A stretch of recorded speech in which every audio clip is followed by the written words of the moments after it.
Thank you for coming, everybody. This evening, I convene the Town of Queens Town Board meeting for November 24th. Joey, Pledge allegiance to the flag of the United States of America and to the republic for which it stands, one nation, under God, indivisible, with liberty and justice for all.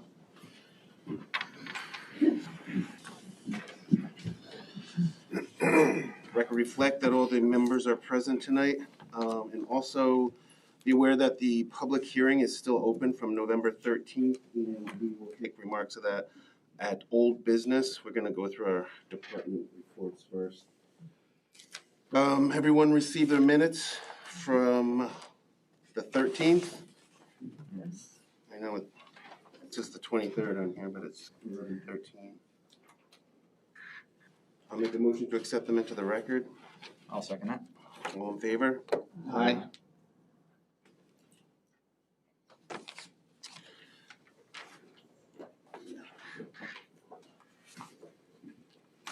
Supervisor's report. General A fund balance forward $213,345.99. Receipts of $1,009,335.52. Disbursements of $943,847.04.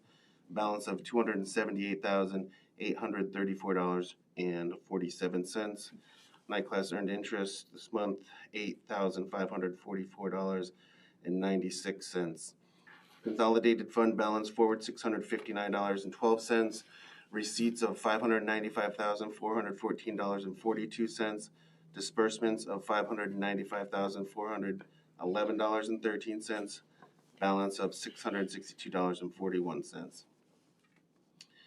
Account balance forward, $35,600.68. Receipts of $32,535.34. Disbursements of $25,601.18. Balance of $42,534.84.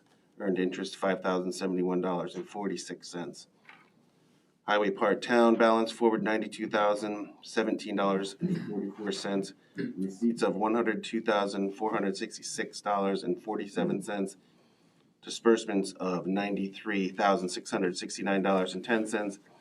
Balance of $100,814.81. Earned interest $2,536.36.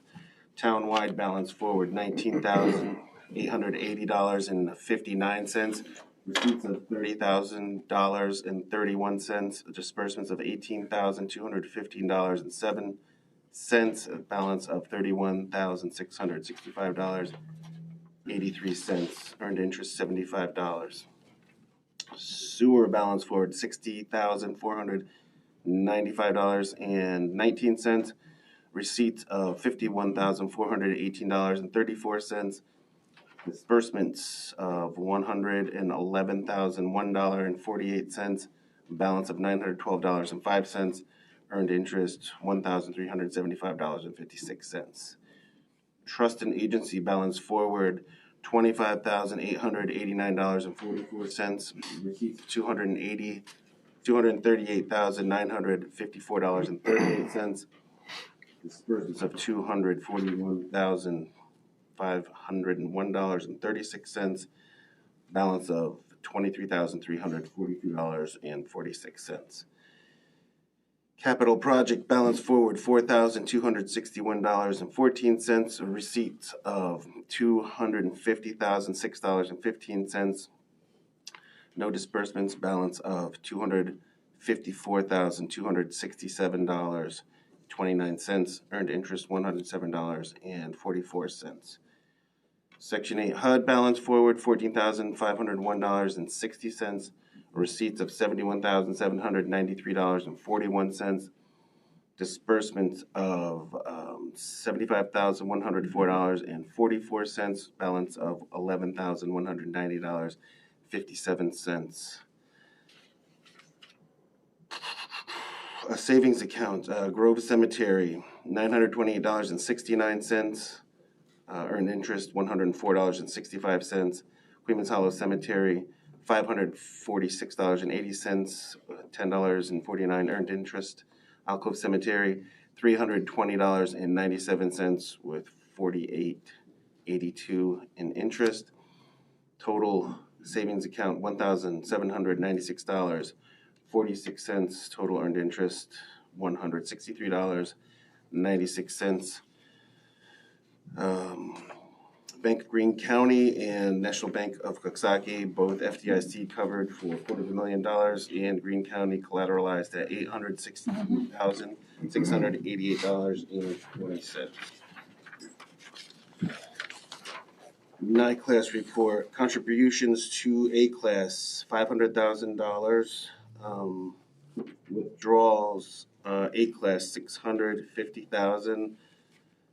DA fund, $30,000. DB fund, $50,000. B fund, $30,000. Total contributions, $500,000. Total withdrawals, $760,000. Make a motion to accept the supervisor's report into the record. I'll second that. Discussion. Supervisor, just real quick, so we put 500,000 in during the month of October, but we took 760 out? Correct. Okay. And is there a reason for that? Did we not expect the 760 to come out? Or were we just trying to get a couple of dollars in interest? Like, I don't know the timing of the 500,000 addition.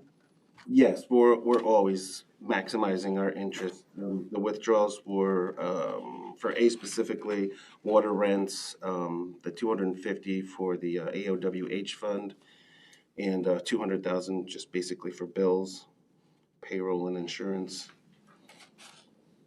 And similarly to DA, road paving. Let's see, DB also blacktop, payroll bills, things like that. Further discussion? All in favor? Aye.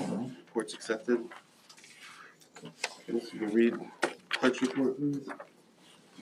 Town clerk's report for October of 2025. From the A fund, we've handed over to the supervisor $129,227.49, which includes water rents. From the B fund, we handed over $1,897.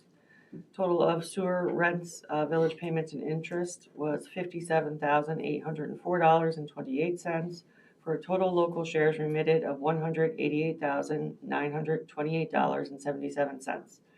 New York State Ag Markets received $30. New York State Department of Health received $45. New York State DEC received $1,684.64 for a total non-local revenue of $1,761.64. So your total state, county, and local revenues for October were $190,690.41.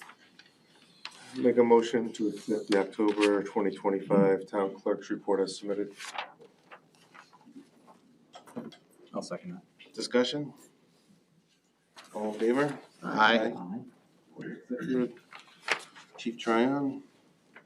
Thank you, Supervisor. So for the month of October 2025, the Queenstown Police Department responded to 920 calls for service for the month.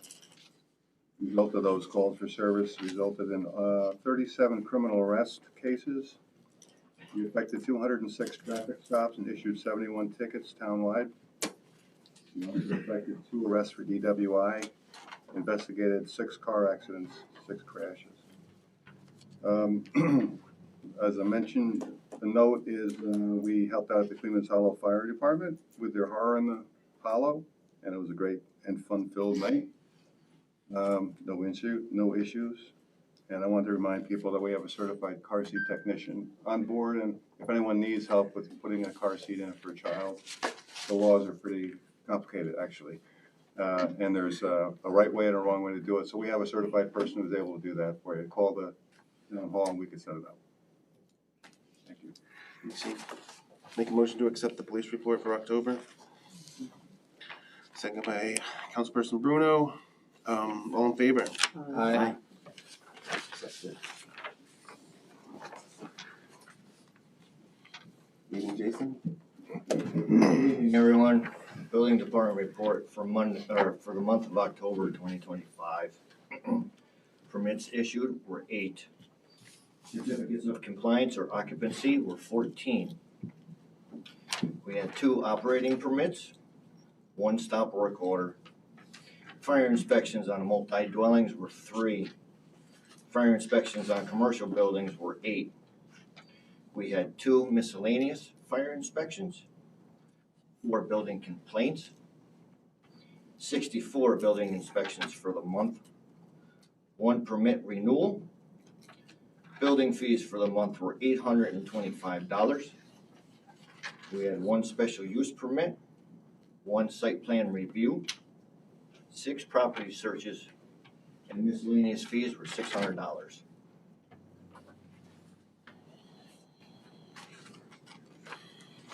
Thanks, Jason. Make a motion to accept the report. I'll second that. Discussion? All in favor? Aye. Thanks, Jason.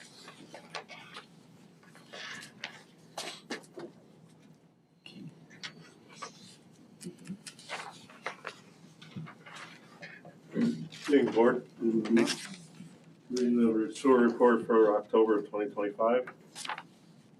Made a monthly flow of 13,846 gallons, and we had an average flow of 447 gallons come through the plant. We had a removal rate of 98% and 97% on our percent removals. We removed 31 tons of solids to landfill at 16%. And then we spent $28,450.04 for the month. Just to give you a little heads up, I sent out an email to you guys, let you know about the generator. Got a couple quotes, waiting for a couple more, and looking to see what the time frame would be because of, what kind of a lead time we're gonna have. Right now, we're just checking it every day, make sure there's antifreeze in it and that, because it leaks a little bit when it's under pressure and running. So, we're just checking on it, make sure that it keeps going. So today, I see the thing, it might be in here. You have the 2 quotes I gave you. But like I said, I'm waiting for more and everything. See if we can get a little cheaper. Yeah, I believe it was written in a way where if a cheaper price comes in, we can actually execute the resolution tonight because it's an emergency. And if a cheaper quote comes in, Yeah. we're allowed that latitude. All right, because I just wanted to make sure, it's just very expensive in there, so we don't have to see if we can find something a little better. But I'm trying to think what else. How you been dealing with that? Just every day? Just checking it, and everything, because it runs on Wednesdays, runs for about a half hour and shuts off, and then we let it cool, then check it. Usually it's low in some antifreeze, so we add some, not a lot, maybe 20 ounces or something like that, less than that maybe, because we just put in a little cup, poured in 3-4 of those. There's a little sensor in there, but it leaks more now, but we put some stop leak into the radiator, kind of plug it up a little bit. So that's helped a little bit to slow it down a little bit. So it is running, right? Yeah, it does run. So if we lost power tonight, No. it would run. Yes. Okay. But we'd have to go down and watch it. Right. Because if it goes a little low on antifreeze, it's gonna shut down. So Absolutely. we're just gonna add it. So it's just going down there, checking on it, and make sure that, if anything happens. So that's why we're looking at a lead time to see what happens. Is when they came and looked at it, the one mechanic just said that they've been having a hard time placing them, finding them. So I was like, oh great, that's perfect, just what I wanted to hear. I just wanted to let you guys know where we're at that. So, and I think sometime in December, we're gonna start the lift station at Riverview. Great. And the UV system, I think we're gonna do also in December. And the repairs that we had posted, and I'm gonna, so you're up to par on that. And you have 1 or 2 more quotes supposedly coming for the generator? 2 more, I 2 hope. more. Okay. They say, we'll see what happens. But based upon the 2 quotes we have now, you're comfortable with, Yeah. recommending one company? Yep, definitely. On the UV system, do you know when that will be done in December? I don't. They tried to push it off into January, like around the 15th and 16th. I said I'd like to try to get it before the end of the year. And so they moved it, I think it's like the 15th or 16th of now December. My understanding is I think this board would like to see that bill so that you can pay it this month, right, or December. I just received all the stuff, I just couldn't get it in this this month's budget to get it paid. So it's gotta go out next, I think that was like $7,000 or something. For just the UV that I got sitting on the floor down there. Does our intermunicipal agreement with the village kick in for the generator? I don't have it in front of me. My recollection is that would be work done within the fences, and so that would be covered I by did let them know. their share. Right, we have, for both the UV and for the generator, we've notified them pursuant to that agreement. And did they have any comments in response? They didn't say nothing, they didn't Okay. respond, I mean, I mentioned it because I just, we said that if we were gonna spend any kind of large amount of money, I'd let them know. That's why, with the first quote that you got, I was like, there's no way. Yeah. I said, "No, you gotta find something, I mean, working on our budget also, theirs, thinking of them too, so just trying to work on, trying to get it a little cheaper. And so if we got it done, like before the end of the year, they would be responsible for 75% of that bill, correct? So I think you want to see that in your December bills. I mean, I would love to push it off until next year so it's a little easier, but it's a generator, I just don't. I pushed off the other thing we mentioned about those gates for the aeration tanks. I just didn't like the price of them and everything like that, I just, mechanical one was $73,000 for 6 of them, and a stop gate was $46,000 for 6 of them. It just seems still a little expensive. So I haven't done anything on that project. You're reaching out to local, you said welders, I'm so going to, yes. I just went and did some measurements and everything, gonna reach out to some people that, do this kind of work and see how they get the issue. Okay. Any other questions? not from Just so I don't forget, you'll see down at the bottom for leachate, the price on the lab. That's for discharging and also for our speedies permit. We had to have a special lab done, so that was an additional money on top of that I have out there. So that's for the speedies permit. Any more questions? Make a motion to accept the October 2025 wastewater treatment plant I'll second that. into the record. Well, thank you. All in favor? Aye. And Good evening. October 2025 Highway Department report. This town hall, there's an issue with the thermostat in there, so I spoke to C&M about moving it out here. It's just gonna help balance out the heat with Stephanie's office, the chief's office, and out here. So I'll keep you guys apprised of what's going on with that.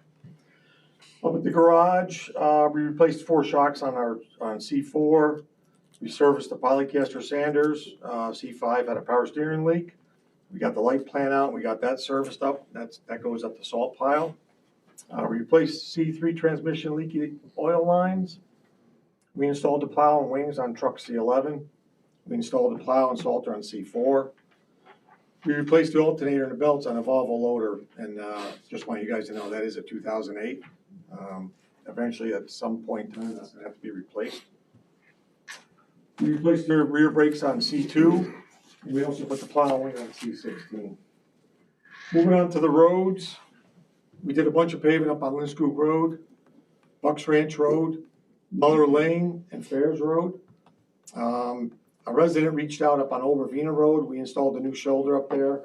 If you ever get a chance to go up there, that ground is sloping away. So we built up a couple areas of the shoulder up there. We went down to the Hamlet. We cleaned all the storm basins to catch water for the leaves. Got them all out of the basins before the winter starts. We also were contacted by the Historical Society. We installed a historical marker post down on 144, down by Tennick Powell's property. They have an agreement. They're going to put up a couple new historical markers. So we put one down there. The second one is to go up by Don Cross's residence. It's the old Ann Green farm up by the Alcove Reservoir. We haven't got permission from the Albany Water Board yet to put that one up. That'll be forthcoming. We also made repairs to Youthy Boulevard. There's a turnaround down on the ends. We do that every year. We did some ditching on Miller Road. We cleaned a culvert on Deal Road. We also installed a new culvert pipe on Whitbeck Road. And then when we had some free minutes there, C16 hauled in 72 tons of salt. We're getting our stockpiles built up before the snow hits. Moving on to the parks, we finished up the mowing and weed control season. We did put down some new mulch at the playground for Drawman Park. We also partnered with the Girl Scouts. We installed 2 new bat houses at Drawman Park, a project that the Girl Scout leaders came to me and it sounded like a great idea, so we did that. And like the chief said, the haunted hayride was a good success. No issues there. Moving on to cemeteries, we had 1 cremation on a Saturday on October 18th. We also moved the corner markers were misplaced, so we moved them for the family. We installed some new topsoil at a gravesite up in Indian Fields. And then we also cleaned up some down tree limbs that were up there. Good. The schedule for like the Frisbee, how you know, for like bathrooms for them? So the bathrooms are closed. Okay. I'll probably get a porta potty for that, for Drawman. We have enough money, they're only about $170 a month, and we have enough money to cover that, so starting in December, I'll probably get them there. And We'll have something for. we did it last year, it's not a big deal, so. Okay. I don't know if you guys were on that email trail, but. Yeah, so that's what I asked. Thank you. Make a motion to accept the highway report for October 2025. I'll second it. Discussion? All in favor? Aye.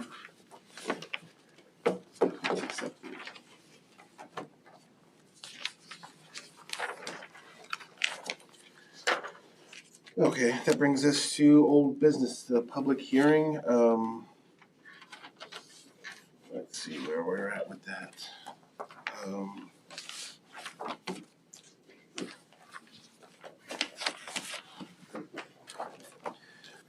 So we got a good frame around this conversation at our last meeting. And we are going to continue that.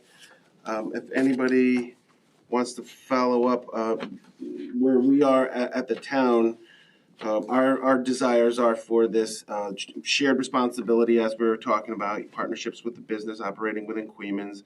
And we're also trying to improve quality of life and safety.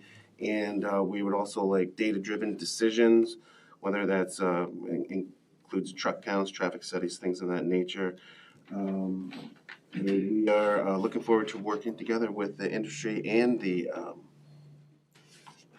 what we're calling, I guess, owner-operator businesses in the Hollow. Still working on that definition, so we'll be talking about that tonight. Our office came up with a questionnaire, and we would like to email it to the owner-operators to get their input and see what we need to go to move forward. Also, I contacted our assessor to get sort of a rudimentary list of all ag-exempt properties so that whatever owner-operators have concerns that we can start that dialogue along with dialogue with the industry.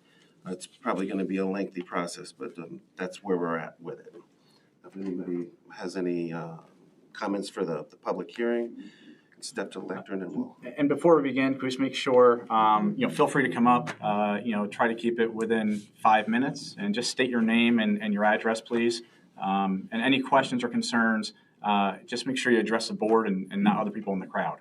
That's all. You want to just provide context in terms of where this board is with the review process and the fact that you would actually need another public hearing if you decided that you wanted to proceed. So just for context, I think it was, one or more board members suggested that we leave the public hearing open from last time. And this is a public hearing on local law number 1, which involved some definitions in the zoning code. We did leave it open for that reason. I would note one of the residents and their businesses, I don't remember who it was, raised the point that under our code, before this board can have a public hearing after which they would act on a local law, the proposed local law needs to go to the planning and zoning board.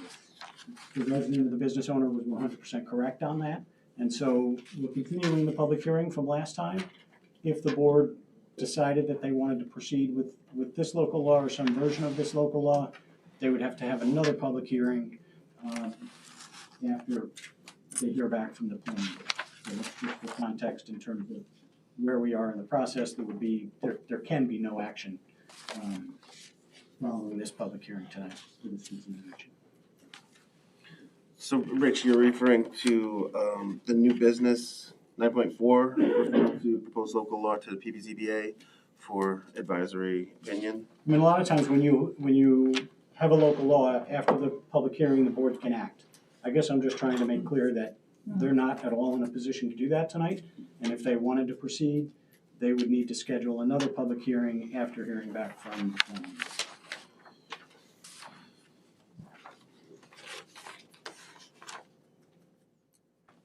What's the board's position on the referral to PBZBA, just out of curiosity? Steve, can you just speak up a little bit?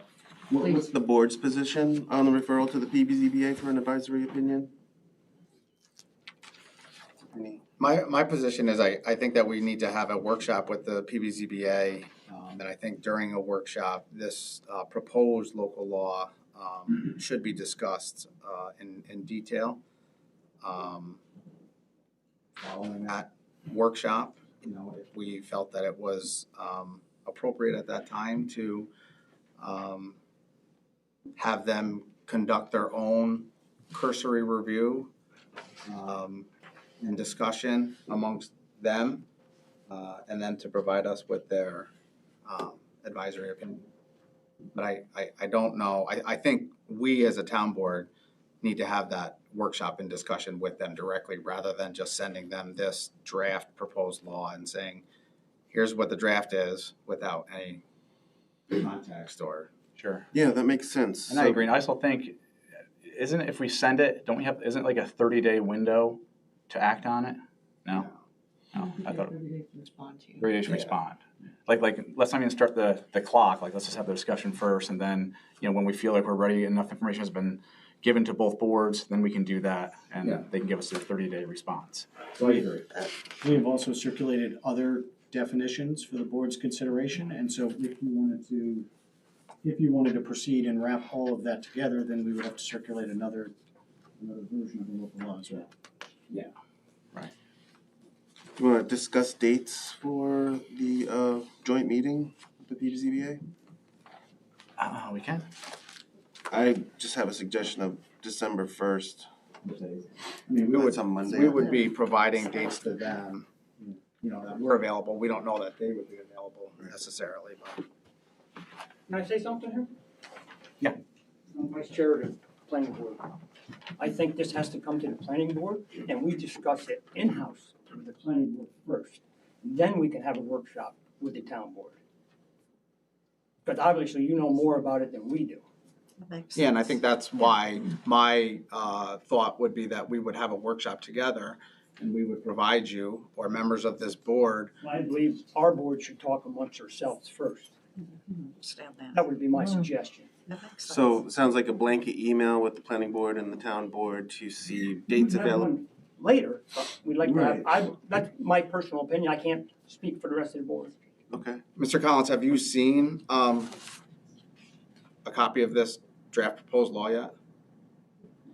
Last meeting?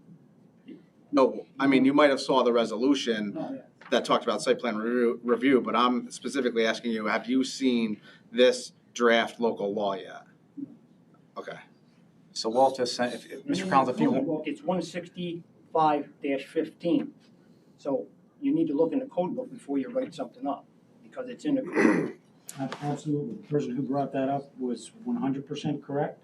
Frankly, I had gone back and looked at approvals over the last 4 years or so, and it does not look like that's happened, but that doesn't excuse it. It clearly should. And so I was following sort of that pattern, but I agree 100%. If that's what the code calls for, That's what we'll do. We'll never. Because you would have voted on it last meeting. Hmm. You would have voted on it last meeting. I would have voted on The it. transportation terminal? So we'll circulate You had, and then you had a second. The Then it public got hearing tabled. was held. Yeah, I mean, if that issue wasn't brought up, I suppose we may have frankly made the same mistake that the last two town boards made, which was to not refer it to the planning board. We should. I agree with that 100%.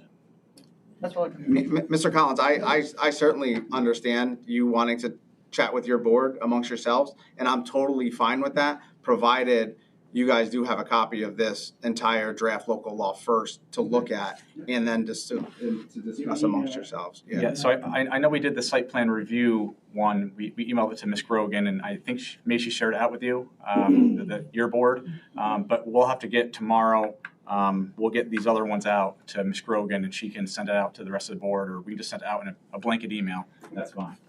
And again, this is separate and apart from the site plan review that they talked about and they had a resolution on for last meeting. And I would just suggest if you send that law, you should also send the memo to the board as well as some of the background that we provided, just so that they have full Context. information you have, and then they can digest that. So if that's the route we're gonna go, then you guys schedule your workshop, you guys talk about this, and then you let us know what your availability is. Joint meeting. I'll circulate those tomorrow morning, and I have all the emails for the planning board members.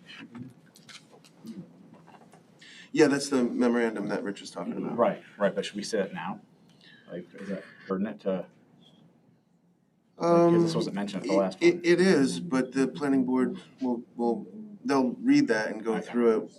Mike's referring to the owner-operator contractor yard definition that we are talking about in order to sort of alleviate the issue between heavy industry and agricultural business family-owned industry. So obviously, we're all gonna have to work together to make that definition clear.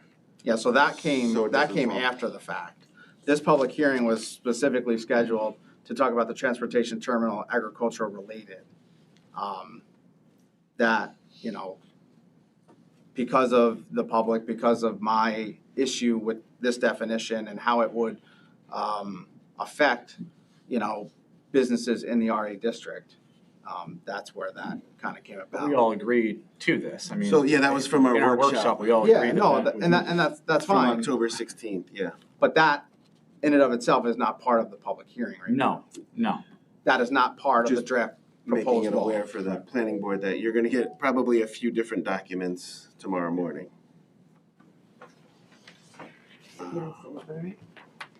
It is.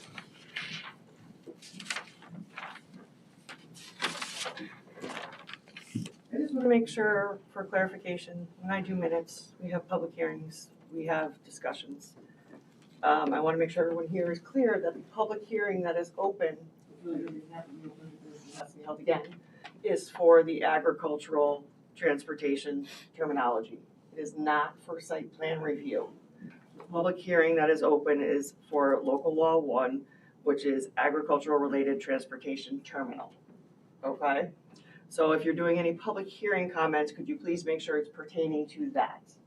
I'm hoping that the board, with the time that they want to discuss site plan review, will make it clear that that is what the discussion is going to be based on. It's very difficult for me to go through my minutes and listen to the 3-hour meetings several times to figure out which piece goes to what set of minutes. So I would appreciate it if you could help me out a little bit and keep the public hearing related to quotes to this agricultural related transportation terminal definition. And let's keep the site plan review as a separate conversation. It could still happen tonight, but let's please make sure we have a definitive line as to what those two are, so we don't confuse people here.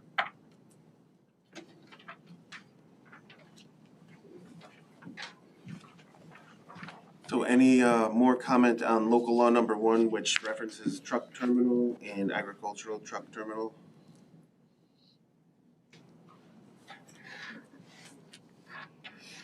Good evening. My name is Steph Ferradino. I'm a land use attorney. I've been to the town of Queens once before for my client Carver companies.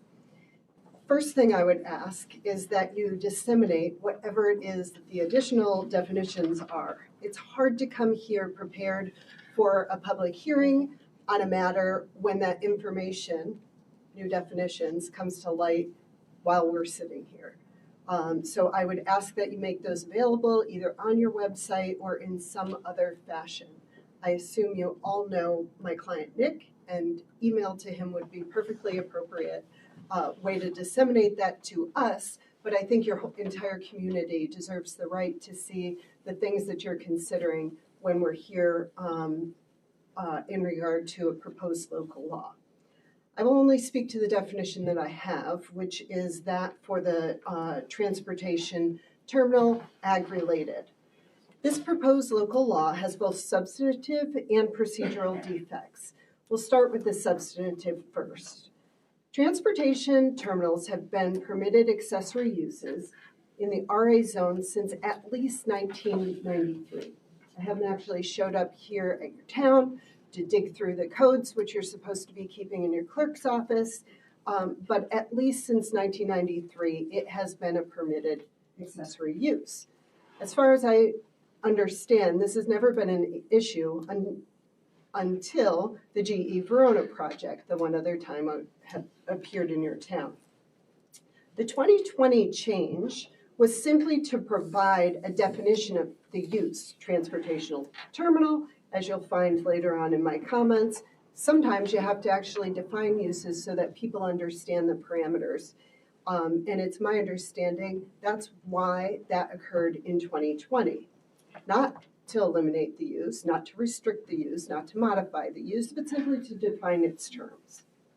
This local law is now seeking to roll back this right and create a new term to limit the accessory use. But I would say to you that this feels a bit like a smoke and mirrors action.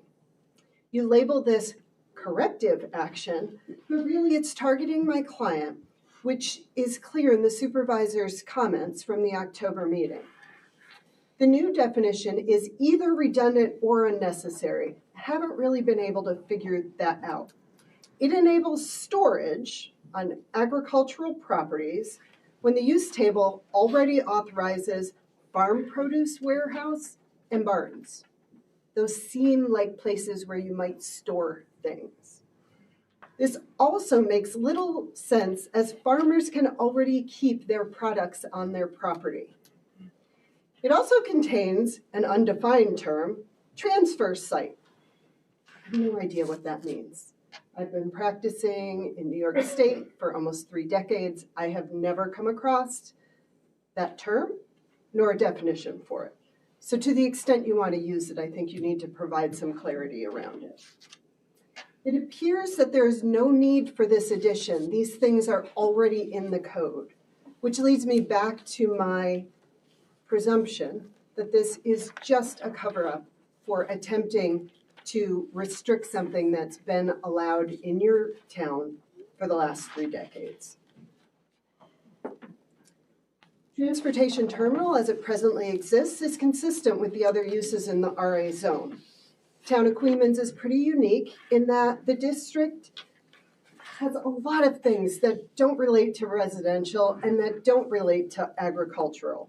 Typically an RA zone in the other municipalities I practice in is the most conservative zone, the place where you've got farms or you have residences, sometimes they're on 5-acre lots. Yet your code allows professional offices, nursing homes, junkyards, motels, drive-ins, dumps, colleges, all within this RA zone. I would posit that a transportation terminal is entirely appropriate with those other uses. In prior meetings, I have heard recommendations to have an overhaul of your whole code, not these little piecemeal attempts that you're making here and there to tweak the code. To the extent that you believe flaws exist in your code, you should undertake a wholesale review, not these piecemeal ones that are reactive to projects within your town. If we turn to the procedural defects, your council, who I think must be an expert on procedure because he and I had the same professor in law school who loved procedure, and he was one of the poster childs for Professor Siegel's procedural class. So he knows the process, and we would ask that you follow it. The code outlines the process specifically for amending your code as relates just to zoning amendments. Zoning amendments are pretty important in New York, so we've got town law regulation, but also state law regulation. I would encourage your board to read the section specifically about this process. It's really short. Carver's litigation counsel identified many defects, and I'm going to just focus on my two favorites. First, the consistency with your comp plan. No one in the state of New York, no one in the town of Queens, is able to change their zoning code unless it is consistent with your comprehensive plan. To the extent you want to do something that's in contravention of your comp plan, guess what you got to do? Amend the comp plan. The comp plan sets forth the goals and the articulated vision of the town, and the zoning absolutely has to follow it. Your comp plan has several points on page 9 that you might want to take a look at. The first is to encourage economic growth. The change you're about to make will not do that. The second is to support economic development by fostering a healthy business environment, which includes promoting development of new and established businesses. I would ask the board how the proposed change is supportive of this articulated goal. Limiting the uses by removing the rights to have the terminals as accessory uses is in direct contravention of the articulated goals in your town. See page 9. Tonight's public hearing is premature, and I think your council has already told you that. There is a whole process to how you amend your code. It's set forth in 165-15B. And it says, any such proposed change in the text or zoning district boundary shall, that word is also defined in your code. Right at the beginning of the definitions section, it says shall means mandatory. Mandatory means you must do it. So any proposed changes in the text shall be submitted to the planning board or zoning board of appeals. It kind of sounds like you were debating about whether that should or shouldn't happen. I would suggest you make a motion and that you absolutely do it because you have to do it, which shall then submit its advisory report in writing to the town board prior to the public hearing. So what we're doing right here is not proper procedure. You're going to have to renotice, reinitiate the process when you have a local law that is the thing that you're intending. So we would ask for two things tonight. First is to get us the definitions that you're working with, whether you're just batting them around or whether you're considering them seriously. They are something that the public should have access to.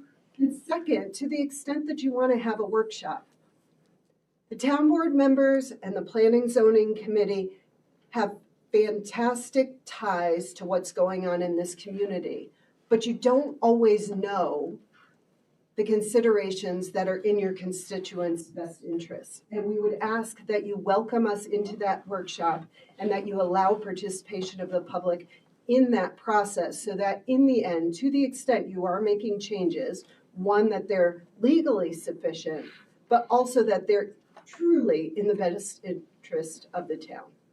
Thank you very much.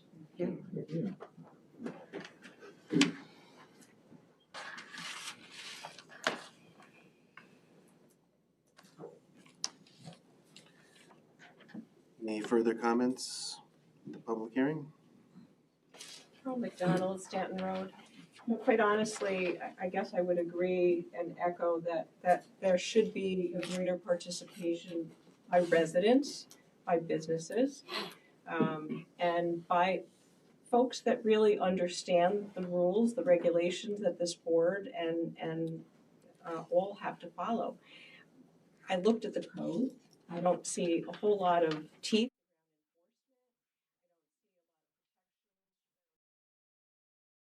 Any reassessments that might take place when a property is affected.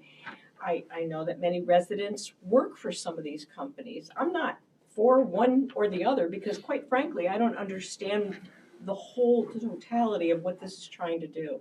And I don't understand how it fits, and I don't understand how what's written on paper that I've been able to look at really helps me understand what this means, to make a good decision or to ask good questions about, if this moves forward, what does this really mean? So you're talking about owner operator. I think residents that might be affected, maybe some impartial folks that aren't affected, to sit down. It is our town, it is our community, and we all have to look at each other in the grocery store. Nobody wants to make an enemy out of a neighbor. No one wants to make an enemy out of a business. And somehow we have to come together on this, but the right information being disseminated clearly, concisely would be helpful. And at the end of the day, a Q&A, a fact sheet. What does this mean? What does this change? How do you, if you have a complaint, who do you go to? What happens at 11 o'clock at night if something happens and you need to call someone? Who's going to respond, or what information is important to relay? Because things can, most businesses don't want to be a problem for the residents. And if they knew that it was a problem, they might try to remedy it or work through it. But we don't seem to have the infrastructure around not just this issue, but many of the code violations. I'd love to see different code violation issues resolved by a board or someone, but we don't seem to quite get there. From an agricultural standpoint, of course, I didn't understand it fully, but I was thinking in my head, oh, what is a transfer state? What is it going to transfer? Is it something that can go to leased land? Are animals going to be on leased land and then get put on, cattle trucks and hauled off somewhere to another farm? Or is it manure? If I live next door to a property that was a farm or a piece of rental property for the farm, how would that affect me? Your head goes to different places. So I think being a little more factual, or at least framing this in real plain language of what this considers or contemplates, would also be very helpful for everyone. Thank you. Ms. McDonald.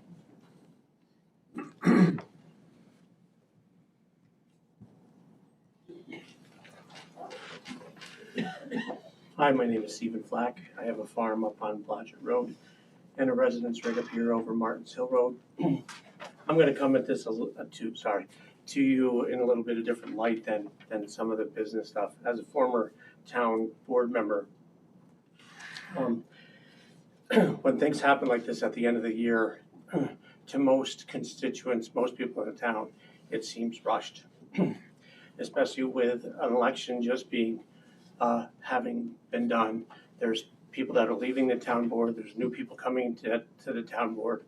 I think that most people understand that at the beginning of the year, and if they don't, there'll be 2 Republicans and 2 Democrats.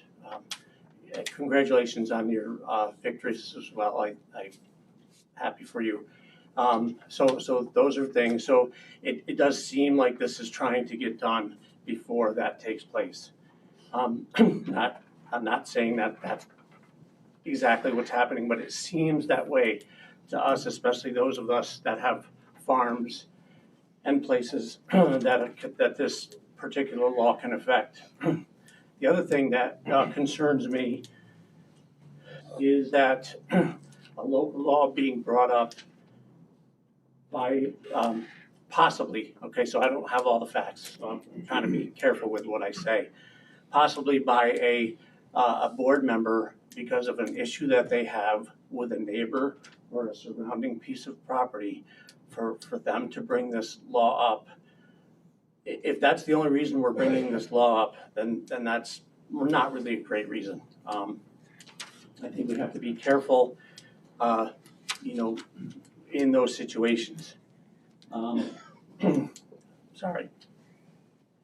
I want to say that I do hope you'll do your due diligence in the thank you for clarifying this tonight about meeting with the planning board and the zoning board and yourselves and hopefully some of the members of the community. I just want to say to the town council members that are leaving. Thank you for your service. I know Mrs. Bruno is not gonna be here. Thank you for your service. But I wanna say that those of you who were put into office, especially concerning laws like this and the constituents that you have, remember those constituents when you decide to vote on something like this. I can't speak for Mr. Donnelly or Mr. Stott because I don't really know you other than seeing your faces in the newspaper and maybe on the TV once in a while at a board meeting, but I know the other three. And, I would just ask that we're very careful about the effects, because I don't really feel like the effects of this law are being looked at over the hill. And unfortunately, being from Queens Hollow, a lot of times these laws are put in place, and we're not even thought about over there. And I'm just going to give you one quick example of that, just for my own sake. When Mr. McHugh was here, he put in a law that said that the town should have gutters on all of their buildings. And that law was put in place because the hamlet had some icing up problems and some things on the sidewalks. Well, I came in to address that because it was to the whole town. And I said, well, what about over the hill? Am I supposed to put gutters on my corn cribs and my sheds, my outsheds? Well, we didn't intend the law for over the hill in that zone. I'm like, but it doesn't say it in the law. So I would just caution that things are spelled out in the law when they're put in place, because there's a lot of people in a lot of different zones, and this should never ever be a personal thing against a neighbor, or you're concerned about what's going on. It has to be for the whole town, not just that. And I understand, as a property owner, we want to be good neighbors. I think that Carver wants to be good neighbors. I want to be a good neighbor. Everybody on the board wants to be a good neighbor. So I think we just have to be careful and really think about the ramifications for everybody and every piece of property in this town. Thank you. Mr. Flack, I'll answer a few of your questions if you don't mind. Sure.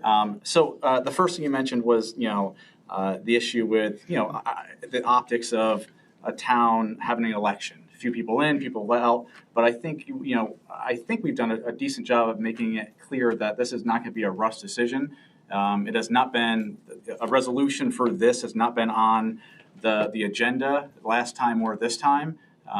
We are continually making things to, whether it's a questionnaire, whether it's bullet point data sheets, to try to send that out to people very shortly to make sure that everybody understands what was the cause and what could be the effect. We're definitely concerned about that. So, we're taking our time with this, I can assure you. And may I say something to that, though? Because Mr. Collins just told me, and I talked to a few people that were here at the last board meeting, said that this may have been voted on that night had not people stayed here and made comments about it. So I'm having trouble believing that the due process was totally being followed. Now, I wasn't here, so I don't know, but when I hear from multiple people, it's a concern. And I think this is what Ms. McHugh was trying to say.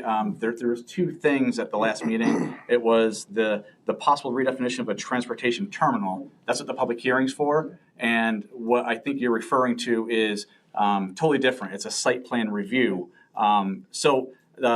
While you were right on the site plan review, there was no public hearing. It was a resolution. What we're talking about for this public hearing, there was nothing in a resolution to be voted on, and there's still not today, and there probably won't be next meeting.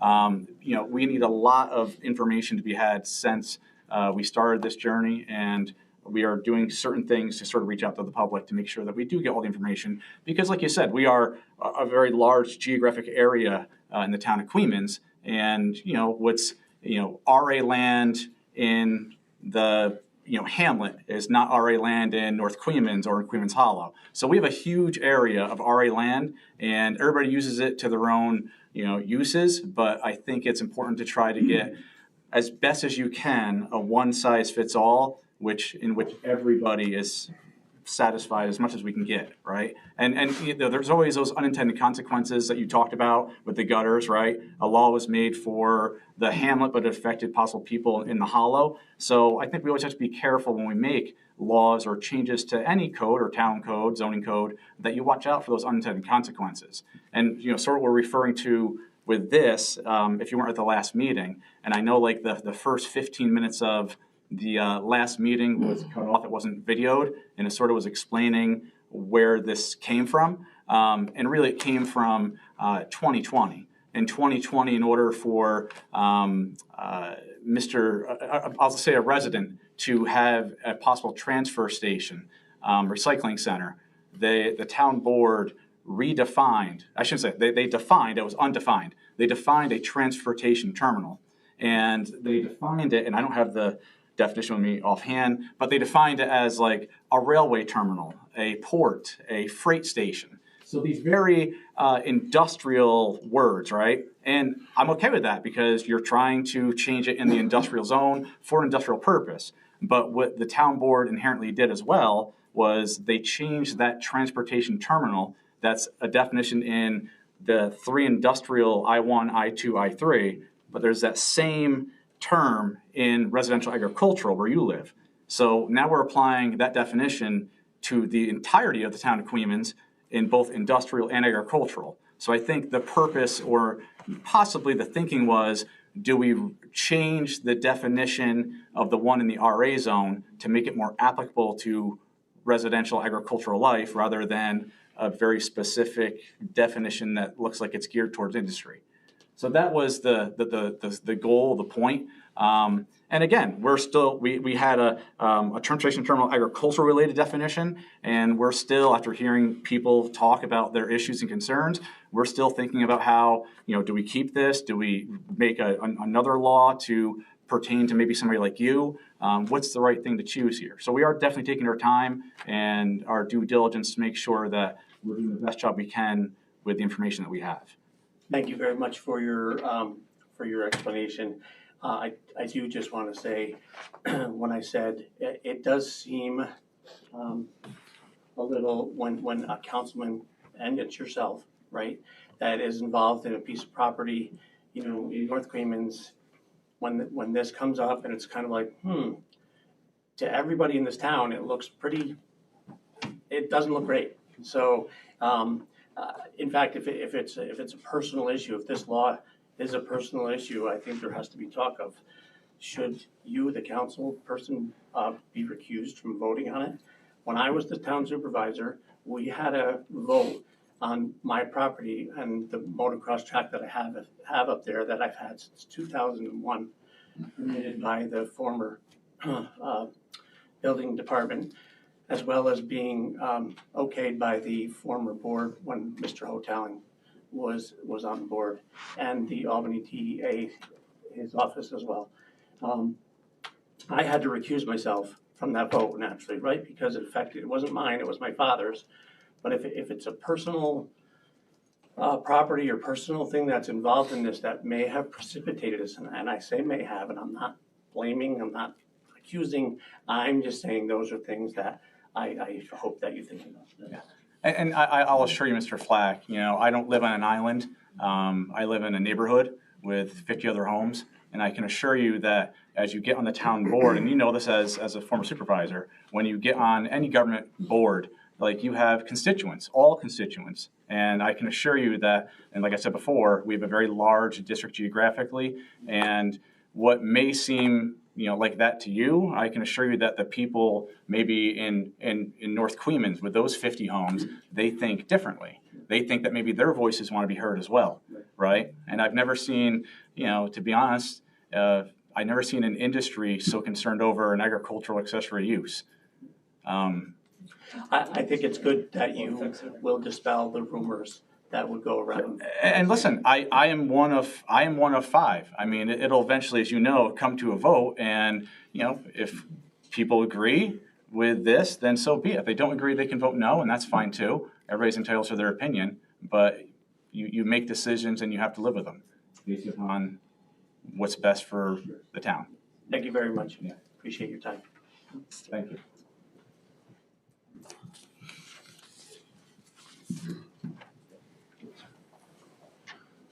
Supervisor, members of the town board, my name is Tanai Powell.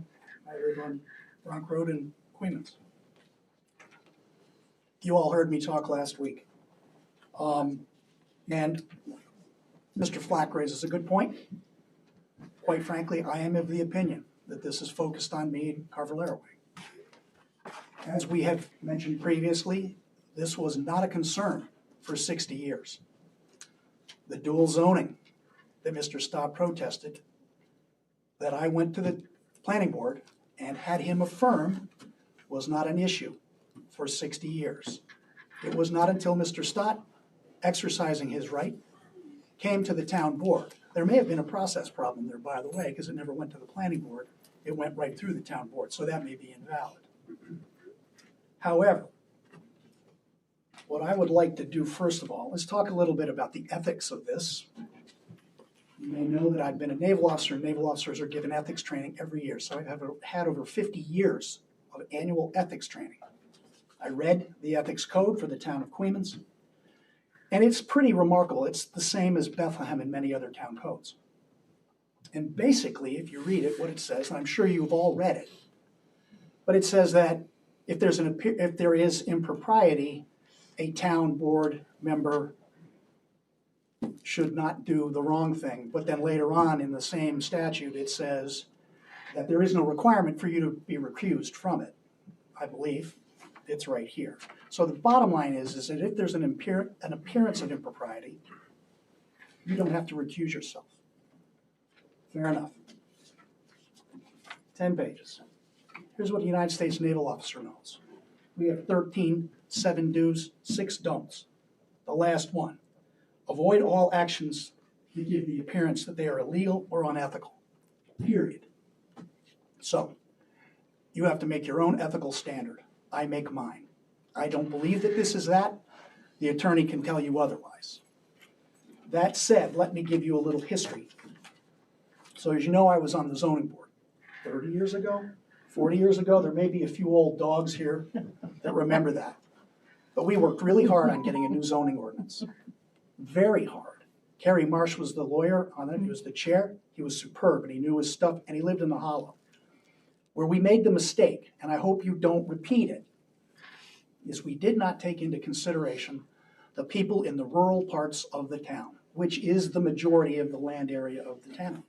We didn't take it into account enough, and we got hammered, and it got thrown out.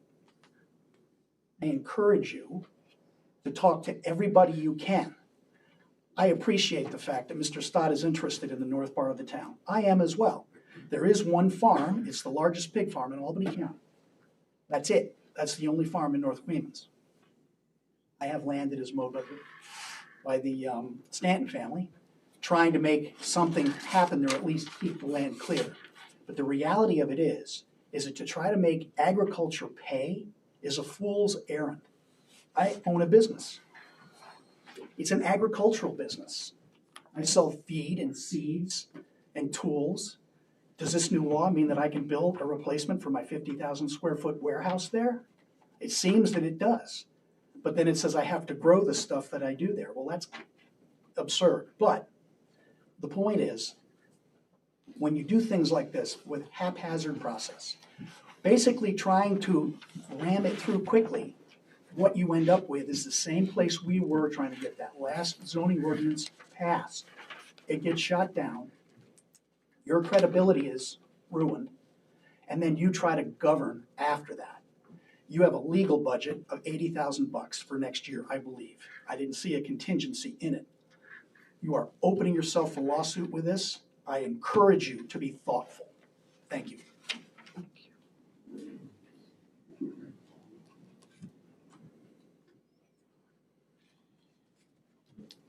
Further comment on the public hearing?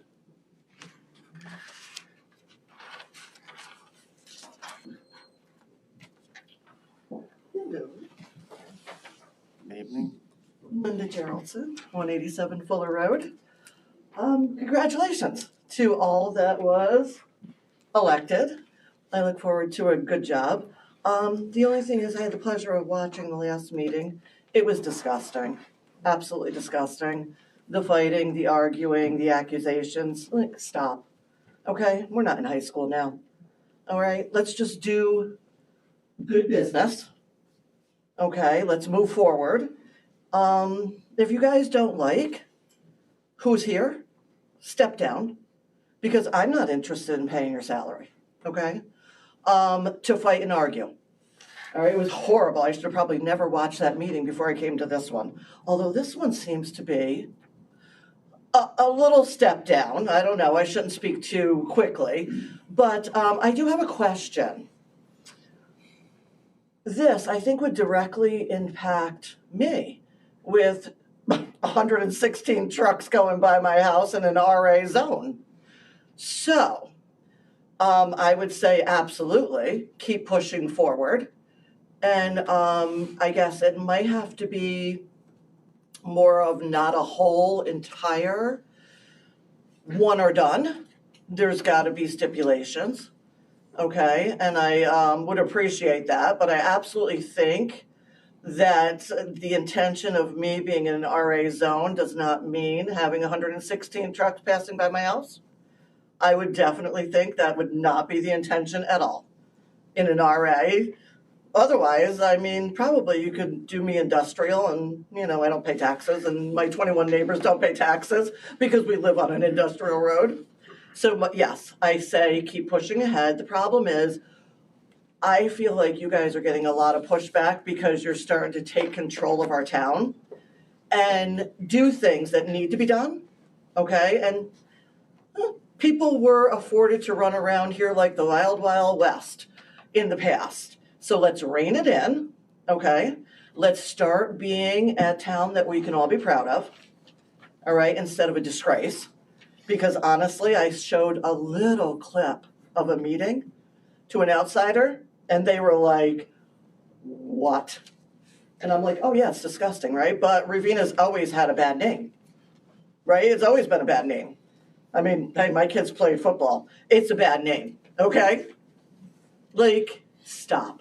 All right, we are better than this, absolutely better than this, and I think the people have chosen to move forward in a more positive way instead of all of the political, all of the what pockets can I grease, all of the who am I doing this for, okay? And I think the people are now saying, listen, we want our town. We don't want it to be completely industrialized. We appreciate the businesses that are here, but they need to stay in certain areas where they should be. They don't need to be running in residential areas. That's not the intention, okay? And if y'all lived where I lived, trust me, you'd be saying the exact same thing, okay? It's not fun. It's not nice. Go Google Air or Google Map or whatever and look at my road on what it used to be. Go back a few years. Take a look on what it used to be. Take a look on what a disgrace it is now, okay? I'm still paying the same amount of taxes. I'm still, right, not getting anything, no benefit at all, okay? But these big industries are getting benefits, okay? I mean, my property's being destroyed. My health is being destroyed. The industry's making a buck. That's what we want? I don't think that's what we want for our town. I really don't think that's what we want for our town.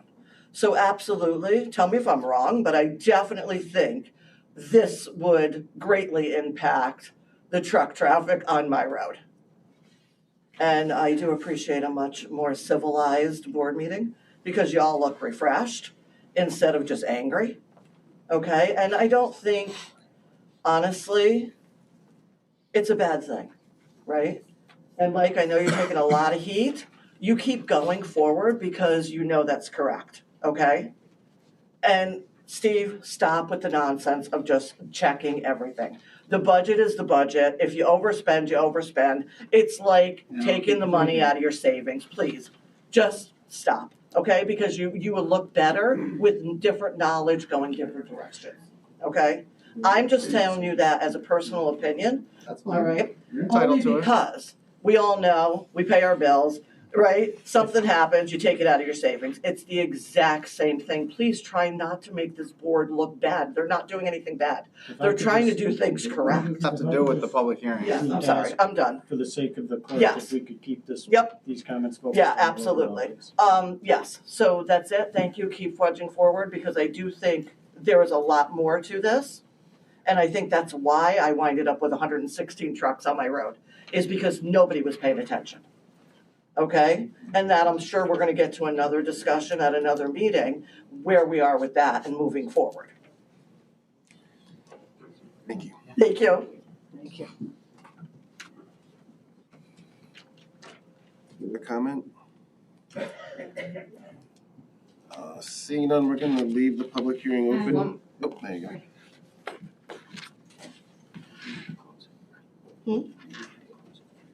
Hello, I'm Caitlin Collins. I live at 898 State Route 143 in Ravena. And I just wanted it to be on record and point out that currently the way that it is written, the transportation terminal is an accessory use in the RA zone. And for example, if someone that lived in an RA zone property wanted to use that accessory use, they would then have to apply. It's a whole process. It goes to the Planning Zoning Board of Appeals. It's a very extensive process. So it's not a guarantee, right? I can't just apply for a rail station and be guaranteed that on my property. It would have to go through the Planning Zoning Board. It'd have to make sense. It would have to not impact my neighbors in a negative way. It'd be subject to whatever kind of testing or planning that they would want me to do. So I just want to put that out there, that just because the definition allows it doesn't mean that it would be guaranteed to someone that applied for it. That's the whole point of the Planning Zoning Board. Thank you. Thank you.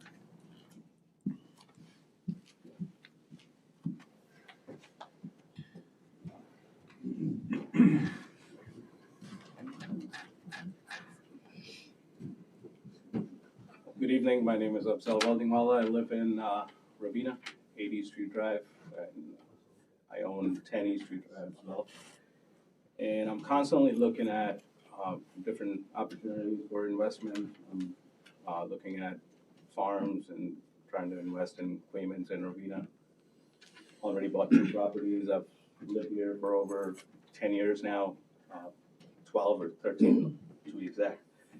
And I've always worked for local businesses as well. I've worked for Package Payment, I've worked for Getty right in town, I've worked for Carver Companies now. And this law that we're looking at passing, what this would do to small businesses is everyone would have to, if this passed, they would shut down the business, they would have to reapply for permits and wait for approval, possibly create more work for the town personnel as well. And it's just, I don't understand the need for it. It's not broken, why try to fix it? And it's been a major turnoff. Like I'm seriously considering maybe I should just sell my properties and move somewhere else. And I oppose this law. I don't think it needs further evaluation. I think it needs to be rejected and move on to something else. Thank you. Thank you.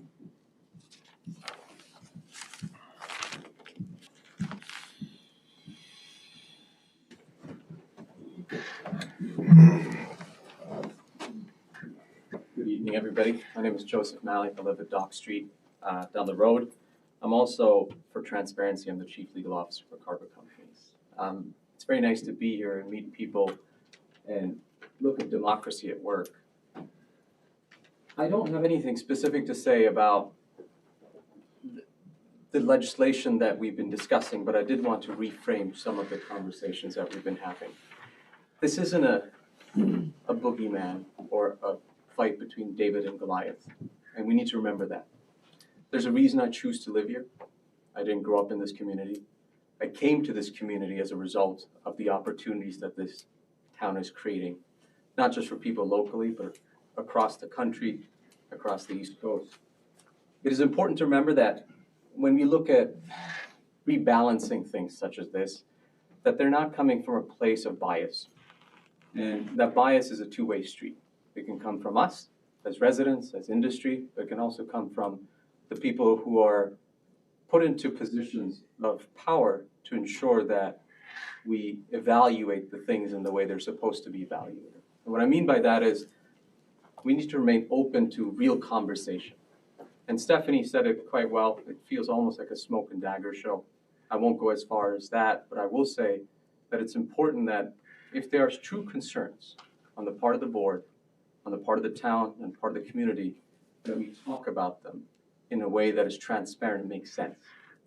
Right now, I'm struggling to understand a lot of things on what the final intention is. I see emotions, but I don't see context or purpose. And if there is purpose, and if there is context, beyond just emotive branding of industry being bad or industry being good, then let's talk about that. And let's sit down and have a conversation that goes beyond just skin-deep rhetoric. If we want to, we can, at any time, have a conversation outside of this room where people aren't peacocking and people aren't in a state of heightened tension and emotions. And that way we can actually get to a point where you're looking for conclusions and solutions rather than just trying to find a way to outdo one another. I am a lawyer by training, but I hate being a lawyer because it leads to argument. And what I mean by that is I much rather try to find a solution to things by talking to one another than trying to find a solution by outdoing one another. So I just wanted to put it out there that I'm a resident here, I'm somebody who represents industry, and I'm somebody who cares about the community in which I live in, including this one. So if somebody wants to have a conversation with me at a personal level or with Carver Companies itself, I'm more than open and willing. Thank you. Thank you.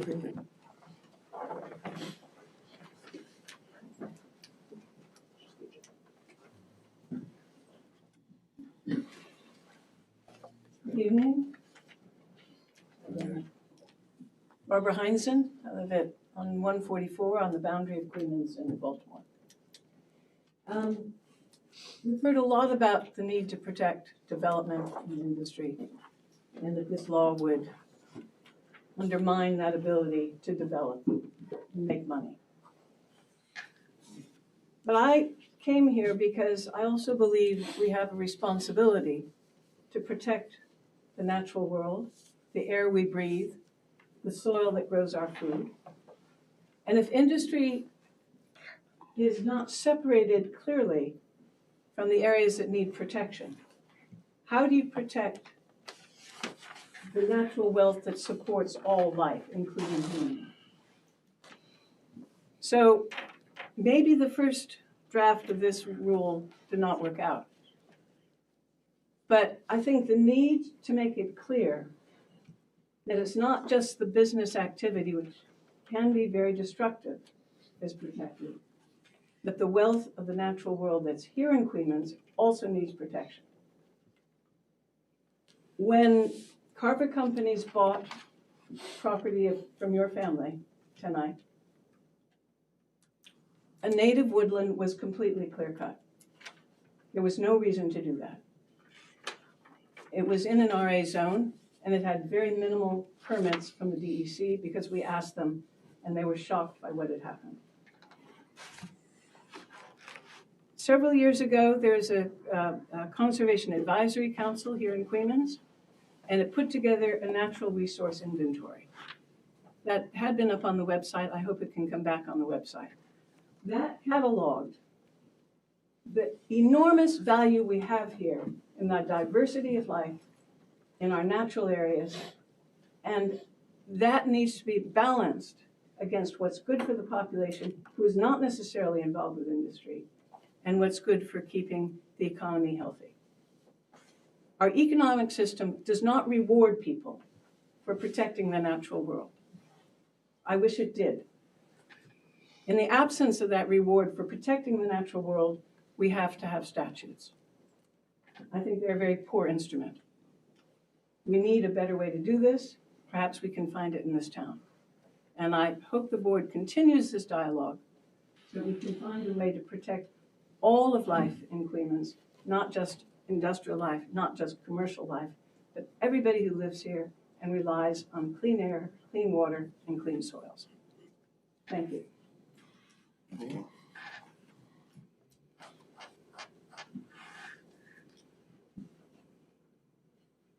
Any further comment?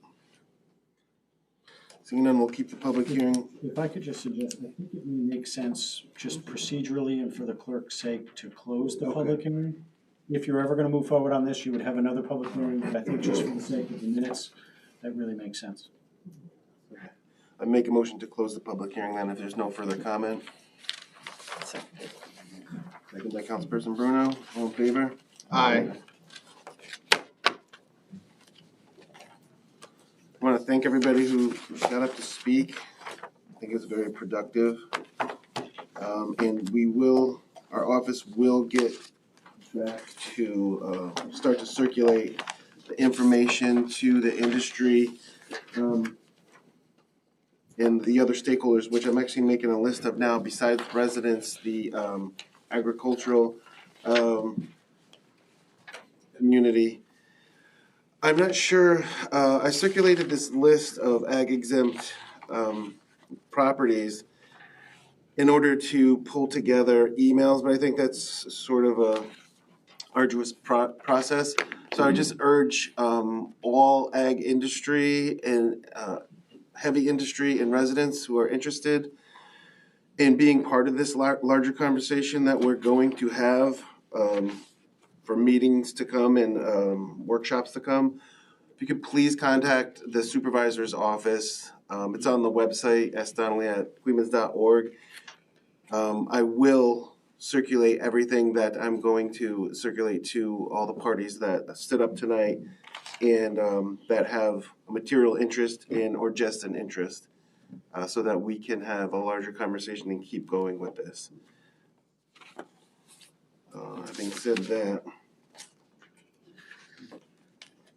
that takes us to new business. Supervisor, before we get into new business, I just wanted to bring up, during the last meeting, during public comment, there was an attorney here before us that spoke, Scott Olson from Young Summer, with regards to Mr. and Mrs. Dorsey's property. They did provide us with a letter. They did provide us with a draft of a potential local law to create definitions. We already have the terms in our code. These would kind of define two of those definitions. And subsequent to that, I had a conversation with Mr. Dorsey, and he brought up another avenue that I just want to just raise to the board, maybe have our town attorney take a look at it. It's with regards to Chapter 71 of our code. It's building, construction, and fire prevention. Subsection 17 of that talks about intermunicipal agreements. And it does say in the code, the town board of this town may, by resolution, authorize the town supervisor of this town to enter into an agreement in the name of this town with other governments to carry out the terms of this chapter, provided that such agreement does not violate any provision of the Uniform Code, the Energy Code, Part 1203 of Title 19 of the NYCRR, or any other applicable law. So again, I had a very brief conversation with Mr. Dorsey about that code. I don't know if that's something that would work for us. If you all will recall, he does have a portion of his property in the town of Bethlehem. The other portion is in the town of Queens. So again, there's a couple of things that I want this board to look at and to think about with regards to this property, and kind of see if we can kind of move forward a little bit with a way to potentially make this work for the Dorseys, for the town, and for the neighboring properties as well. So. Yeah, I agree. Rich, I actually had a conversation with Mr. Dorsey last week. He's citing the Plug Power New Scotland issue, and I believe he had said that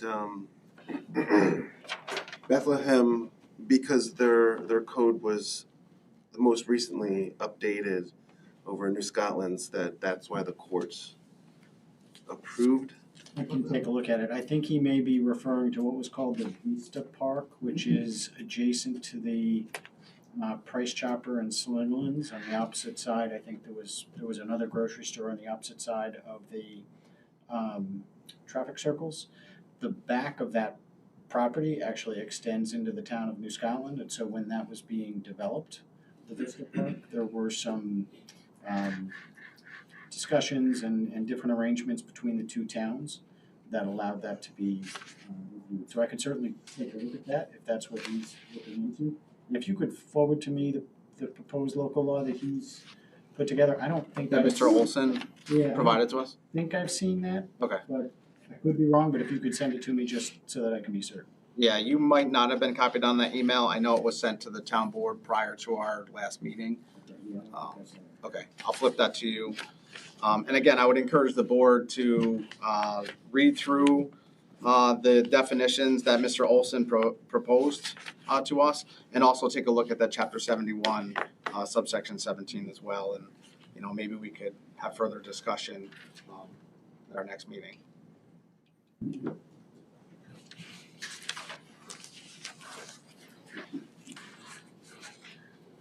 Dennis, I guess first on new business is schedule and authorize notice for public hearing for the 2026 sewer rates. I think we were looking at December 11th for that. You can make a motion if you don't have a resolution for it. Okay. Is there a time that you prefer? I mean, is it easier to start at 6 and hopefully we can close that public hearing and Yes. proceed with the rest 6 of the o'clock meeting? will be fine as long as there's more than that. So we could just make a motion for me to notice that. Make a motion to direct the clerk to schedule the notice of public hearing and post it for the 2026 sewer rates. And that's 6 p.m. on December 11th. I'll second that. You. All in favor? Aye.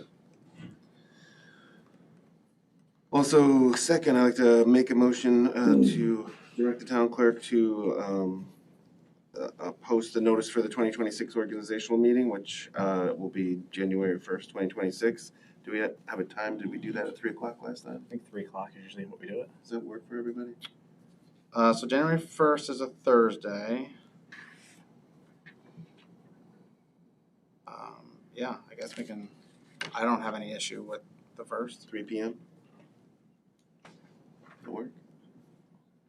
I'm not looking at you. Just outside. What? Oh, it's really- Did you second that? Yes, I second that. Not in a good pass either. You are. No, 3 p.m. on the 1st. All in favor? Aye. Aye. Discussion joint meeting with PBZBA. Okay, that's tomorrow morning. Yeah, we'll figure out what works. Job. We already discussed the referral of advisor opinion, so that's the other email. So are we on the same page as a board that we're gonna provide the information to the PBZBA? We'll wait for them to chat about it on their schedule, and then That's what they want, sure. Yeah, that's fine with me. Okay, that brings us to resolution. Councilmember Hoteling offer the following resolution and move its adoption, whereas the chief fiscal officer of the town of Queens has determined that in order to maintain proper balances within various accounts and inter-fund transfers necessary, now therefore be it resolved that the town board of the town of Queens does hereby authorize Supervisor Stephen Donnelly to transfer funds as depicted below for budget year 2025 from General Fund A, $6,650 from account A 1990.4 contingency to account A 8810.4 cemeteries contractual. I'll second for discussion. For discussion, so when we talked about this, I thought we had decided that we would use the interest from NICLAS to fund this venture. Well, A does have, this is interest, this is the cleaning of the gravestones. Right. I know. So there's only $1,000 in this account, so we have to transfer the $6,650 in order to cover It all goes to A anyway. Because you can't differentiate NICLAS money from just A fund money. All the right, because all the A fund money's in an account, it gets interest. Each fund has its, earns its own interest. So my thought though is that if we take from contingency now, if we don't take from contingency, anything that's left in contingency goes to fund balance. And when we had the discussion about it, I believe Mr. Donnelly had agreed that, because we have made such a good amount of money in NICLAS, that we could just take the money from NICLAS. Yeah, so it's in the fund balance, and when we need to cross level, we can. It's all, you don't actually pull, interest out of NICLAS. It's in the fund balance depending on what account it is, and then it just gets cross level. I mean, I know that's what we decided, that we discussed, that it would come, so this just doesn't leave it to appear or show that the money is coming from NICLAS. This is coming right out of contingency, which is built into the budget. So.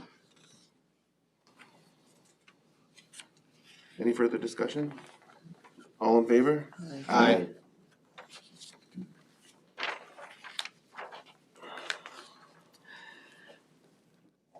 I, Councilmember Stott, offering the following resolution, moves adoption. Be it resolved that the town board has approved the payment of bills as presented in the abstract for November 2025 as follows. Prepaid vouchers 25001-645 to 25001-710 and 25001-713 from the following funds.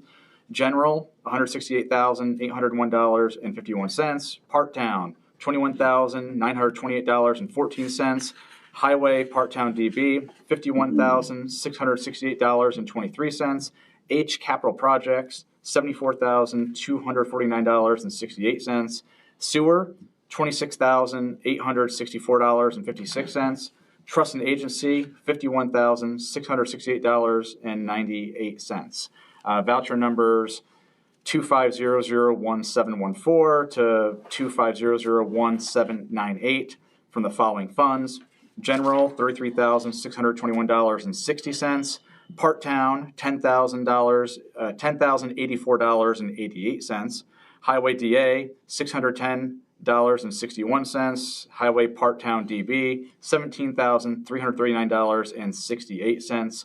Sewer, $40,493.55. And then TA Fund, $2,650 for a total for all funds of $499,981.42. Second discussion? Hearing none, all in favor? Aye. Motion carries.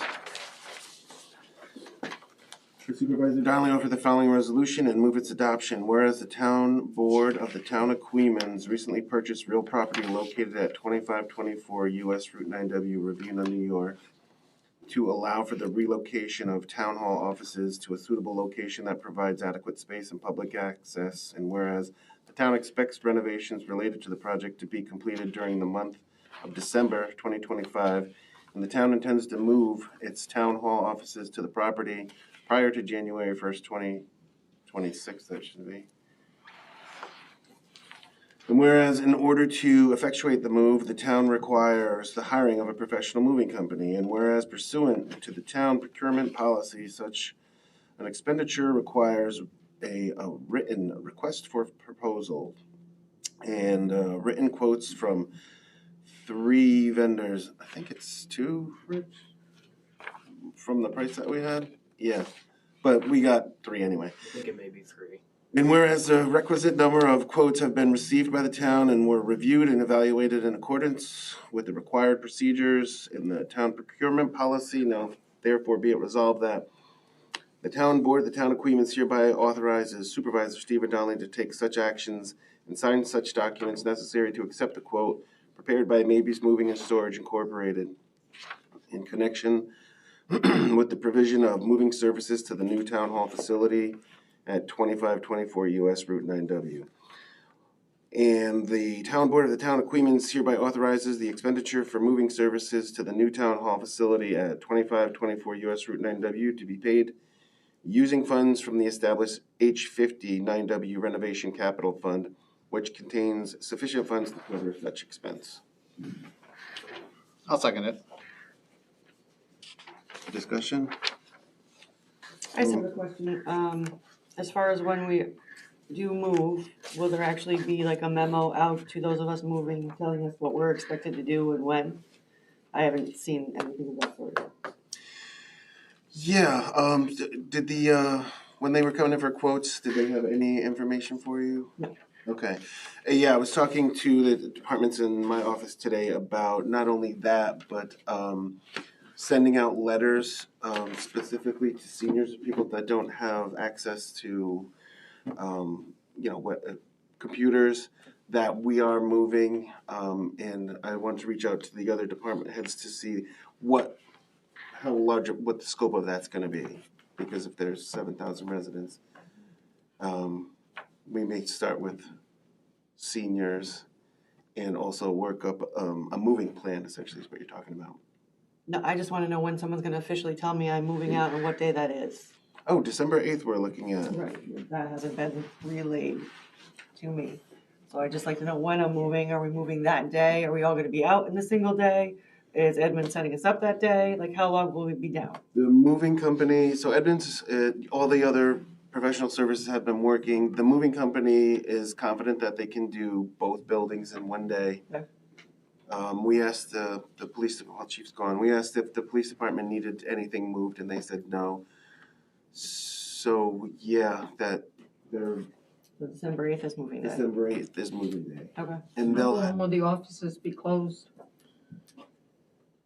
I don't think they will be closed. You think they, I mean, like if I come in at 12 o'clock or 11 o'clock? Well, it will be closed, because if my computers are down on the 8th, I can't do anything, so it's gonna be a day and a half probably, I would think of, where you can't use. Yeah. So we'll have to. And I believe in my experience, the moving company will drop off bins and that type of thing that you can fill up ahead of time so that those are ready to go. So you may want to just ask them about that. They should have these large plastic containers. Okay, because right now, we don't have boxes to do that. They should supply that.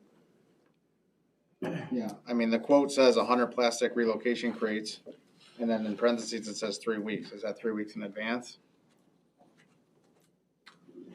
I will double check with Fazio tomorrow. He's been coordinating most of the moving. And emails. Did we, any further discussion on that? All in favor? Aye. Motion carries. Upcoming meetings, December. Don't we have another resolution? One more resolution for. The sewer department. Oh, I don't have that. Do you want me to go ahead? It's my turn. Yeah, please. I, Councilmember Schmidt, offer the following resolution to move its adoption. Whereas the town of Queens wastewater treatment department previously notified the town that its emergency generator at the wastewater treatment plant is offline and requires immediate repairs. And whereas the chief sewer plant operator has reported to the board that this situation requires emergency action as the wastewater treatment plant will not operate in its current condition in the event of a power failure. And whereas to ensure the continued efficient and proper functioning of the town's wastewater treatment systems, the chief sewer plant operator has begun to solicit quotes for the necessary repairs. And whereas the board recognizes the emergent need to repair the emergency generator and is desirous of authorizing such repairs.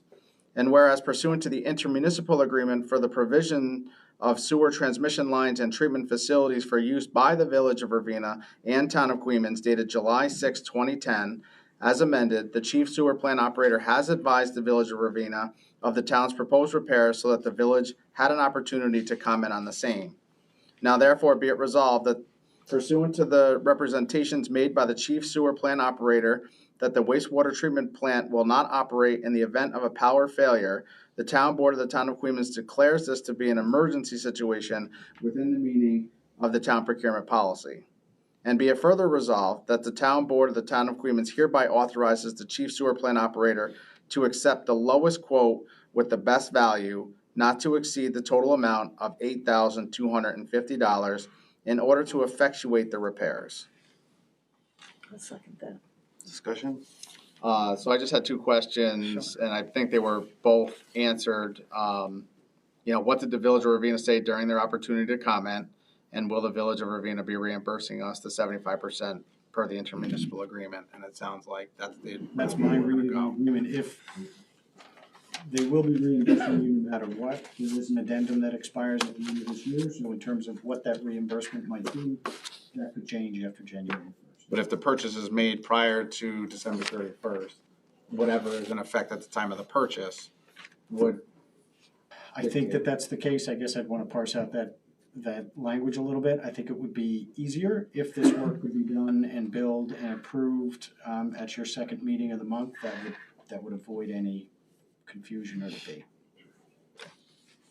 And I would also just note that we did add in here it's a not to exceed number, but we did add in some best value language. I think Keith indicated that some of the quotes that he was getting would say take longer than others, and so it does strike me that if one is less than 8250, it will be here considerably quicker than the other, that you would potentially have that discretion to make that determination.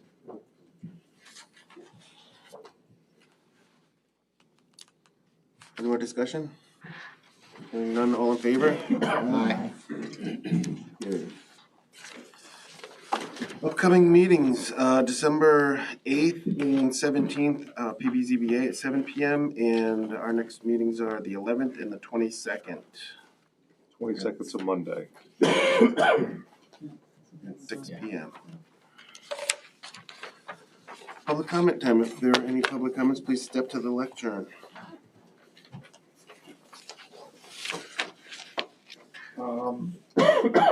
When we talked about the cemetery stuff, we talked about there was like 30,000 in Grove Cemetery, and then we were gonna pull that 7,600 from Grove Cemetery. I don't remember any conversation of the money coming from NICLAS to pay that. So you may wanna go back and look at that, right? I don't remember, I remember the conversation, I don't know exactly what it was, Dan. I don't know about how they had, the cemeteries have all this money associated with it and that we should use it for a good reason. But I don't remember exactly where we left off with that. You know, Mr. Schmidt seems to think it's, from NICLAS, which technically this is. My recollection was that Mr. Schmidt did feel at the time that this was an important cause and that we shouldn't necessarily deplete those trust funds for it, and so you are going to pay for it out of the A fund generally in light of the income that you've received from NICLAS. And I also think, Dan, when we talked about that, I remember saying, or we were talking about it collectively, that, this was a good first step, but there's others, gravestones that are falling down and in disrepair. Maybe we could look into those funds for the future of that. Maybe that's it. I'm not saying I'm right or wrong. My memory says, I thought we talked about the Grove Fund. You are correct in that, because I do recall pulling out the supervisor's report prior to the money being deposited into NICLAS, and there was $30,000 in that account. But I don't know that we officially decided that we would take from that, because I think there was some question as to how we can pay or how we can use those funds. I think it qualifies. Rich would probably know better, but I think it qualifies under maintenance and perpetual care. But again, he could probably research that. But I know there was an email going around. I did receive the invoice. I forwarded it to you guys. I don't have that, access to those funds. And then Regina sent to me, said, you need a voucher. I said, well, I didn't do a voucher because I don't have those funds. So we did a voucher, and now it's labeled as cemetery contractual. So again, you guys have to put the money there too, so we can get those people paid. Okay? And then we'll figure out, I guess, where it's coming. Remember how many stones were? 2021. 21? Yeah. What was that worth after date? The total was 6,650? It was 7,650, I think. Oh, okay. And the other thing on the resolution for the moving, I didn't hear the quotes or how much it's going to cost to move. You guys have that information? Yeah. I didn't hear that on there. Actually, didn't Fazio send it? Yeah, it was like 5,100, I think, wasn't it? I think it was 56. One was 56. 5145. Was it 51? You got it? Okay. Should that be in the resolution? But just the the authorization, and the other one that came in today was over 6, and then I think the first one we had was 9 something. So they're the cheapest and a reputable outfit. So we're excited to move in.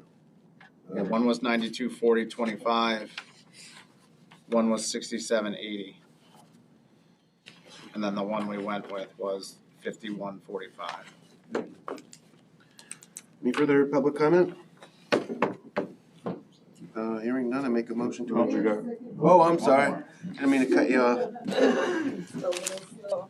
Just getting wrapped up. This is the fun one of the two issues that I'm here on. Again, for the record, Steph Ferradino, on behalf of Carver Companies.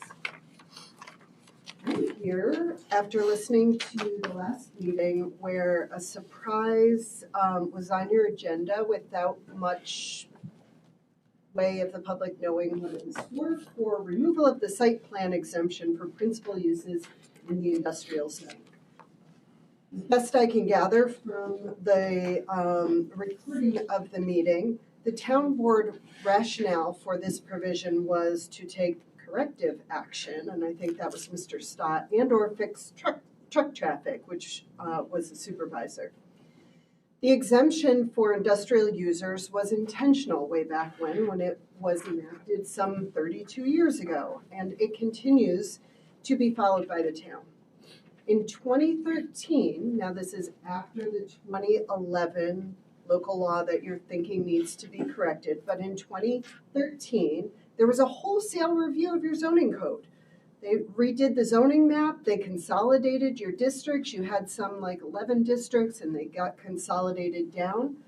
You had the town board review it, your planning board reviewed it, your building inspector reviewed it, and the Albany County Planning Board reviewed it, all in detail.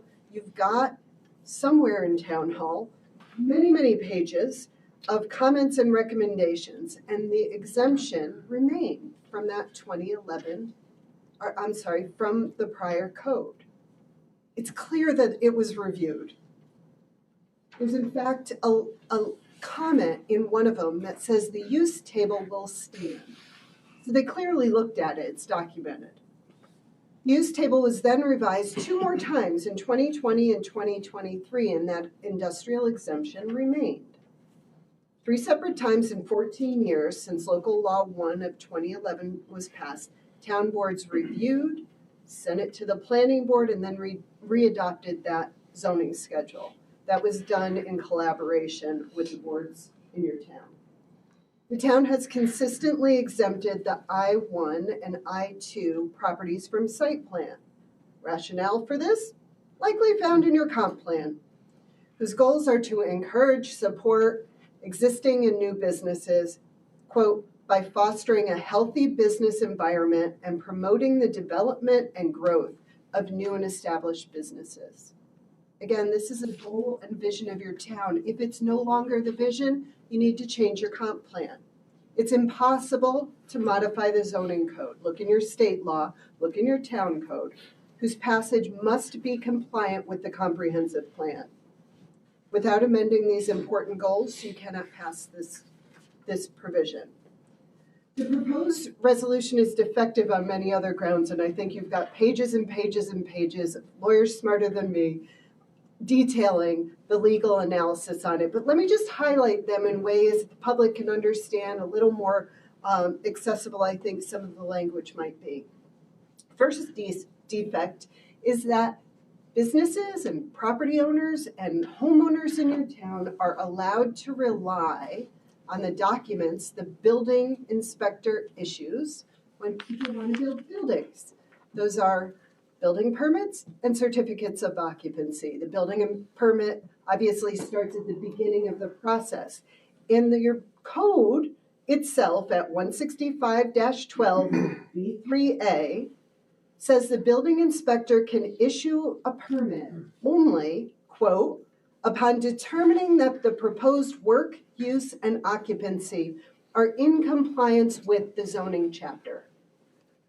The CO has similar language. So you get your building permit, you put up your building, the building inspector comes back to make sure what you're doing is compliant with zoning. And what that means is when you're compliant with zoning, it means you got all the approvals you were supposed to have gotten in order to use your property.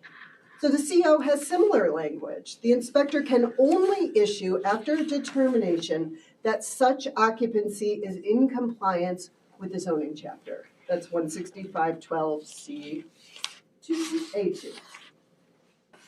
Now, if you disagree with your building inspector, there's an opportunity to appeal. That's 60 days. That doesn't happen. Those documents stand.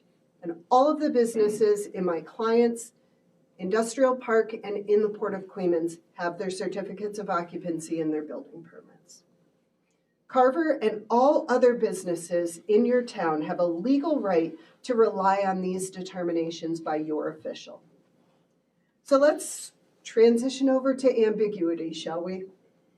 To the extent the town believes there's any ambiguity or mistake or corrective action need to be made, you lose on that ground. The Court of Appeals consistently has applied that ambiguity in a zoning code is always construed in favor of the landowner and against the municipality. So to the extent you think there's a conflict, you lose. We'll turn now to retroactivity. The resolution intends to make the site plan retroactive, and I have a cute little smiley face next to it in my notes because I gotta giggle at this.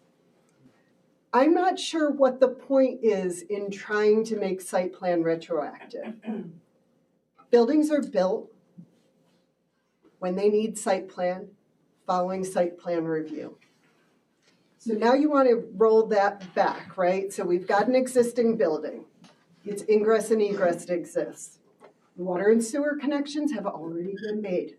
The archaeology, the wildlife, the wetlands can no longer be protected because the site is already developed. What is the purpose of retroactive site plan?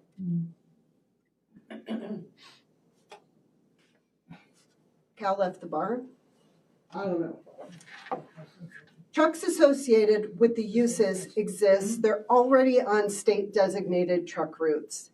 If this plan is targeted at truck traffic, maybe you ought to just look back at that comp plan. The comp plan, you guys spent a boatload of money on your comp plan. You spent an enormous amount of time. You had consultants and you had studies. And you know what? They actually found some solutions to the truck problem. So you should probably crack that sucker open, take a look at it, and try to work at the goals that are initiated in your comp plan that already have solutions to the truck traffic. So 47 years ago, when many of us were much younger than we are right now, the town of Queens actually had litigation on this very issue. And if any of you are staying up late tonight and wanting to read this, spoiler alert, the town lost. Court found that to allow retroactive application of a curative, trying to correct something, statute in the present case would create an ordinance at a time when none existed, would confer upon the town of Queens, because it happened here, jurisdiction to do something during a period of time it had no jurisdiction to do it, and to divest the appellant of a vested right without compensation. So then we segue into vested rights. So in simplest terms, if a landowner has undertaken substantial construction, built a building, and substantial investment, building that building, in furtherance of a project, and then you guys come in and change the zoning code, the landowner is still allowed to continue its use despite those changes in the code. This is called vested rights. In essence, the town can't change the rules after something's built. But that seems to be what you're trying to do with this resolution. The resolution would be ineffective against all built projects despite your attempts at retroactivity. We've talked about the comp plan compliance. Obviously, this is affecting the zoning code. It needs to go through the proper channels. It can't be changed if this is in conflict with the comp plan. And all of those arguments that I made earlier this evening are the same. And there's that nugget in there for how to fix your truck problem, not an easy or inexpensive fix, but there is a solution in there, and I would encourage you to read it. Then we turn to the procedural defects. These are always the fun part, the part that I enjoy. Resolution is an incorrect method to pass a zoning change. There's this thing in the law called legislative equivalency. And basically it says if you used a resolution to make the initial change, you can use a resolution to modify it.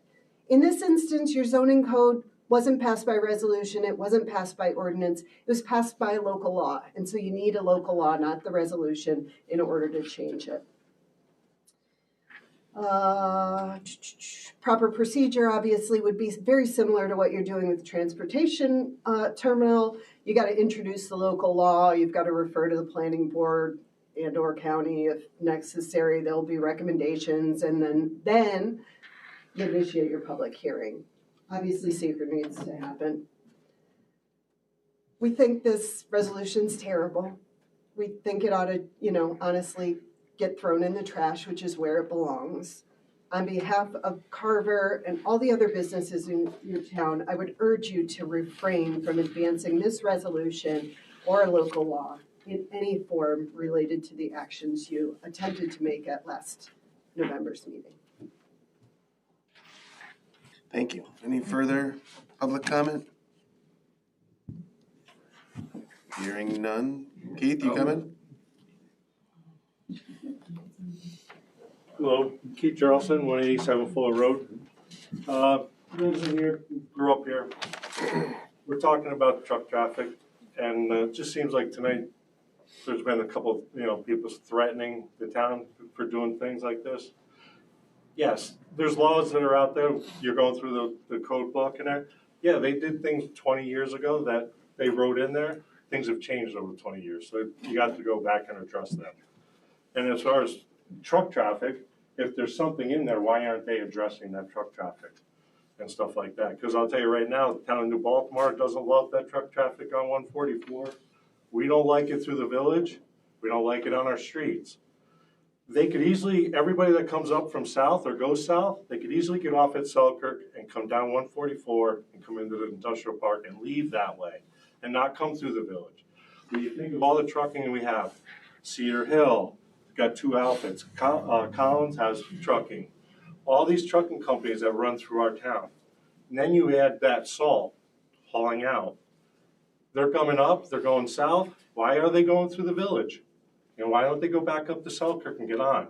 They won't. The state won't put a throughway exit on for them, but no one's pushing the truck traffic. These are simple things to do and everything. Even on my road, go slow. What do? They're doing 35. They're going up through truck traffic like that. Not safe on the side back roads. But do they tell their drivers not to do this? No, they just let them go. They're not being friendly to us. We shouldn't take to their threats and stuff like that. They want to be good neighbors, be good neighbors. That's all I got to say. Truck traffic's got to stop here on every road. Thanks, Keith. Thank you. Any further public? Okay.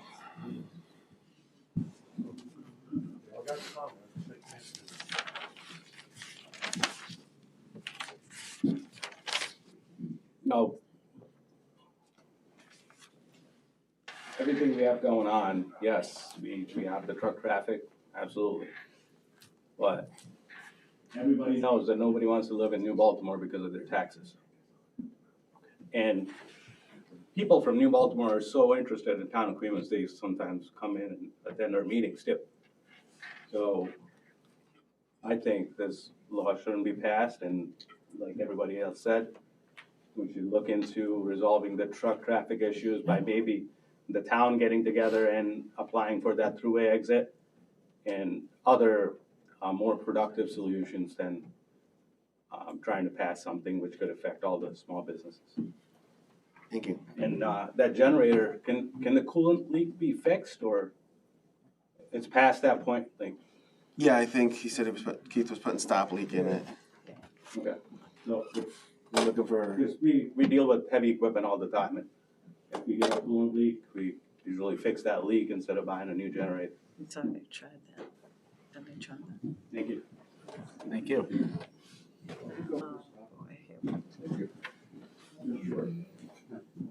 Hello, Board. I just want to reinforce what Linda, Geraldson, and Keith said. Nothing's changed. And the reason I'm only standing up here now, you all heard me before. You know, last Thursday, 3:25 in the afternoon, I was in my driveway, and a black topsoil truck came flying down the road. And I've been around general industry for 35 years. And that truck was doing 40 miles an hour. I still had nobody to call or anything. That person was going so fast, I couldn't even get the truck number. Okay, and so that's still going on. And it's like Linda said earlier, 116 trucks. Now, they're all not doing 40 miles per hour, but how long I've been standing up here?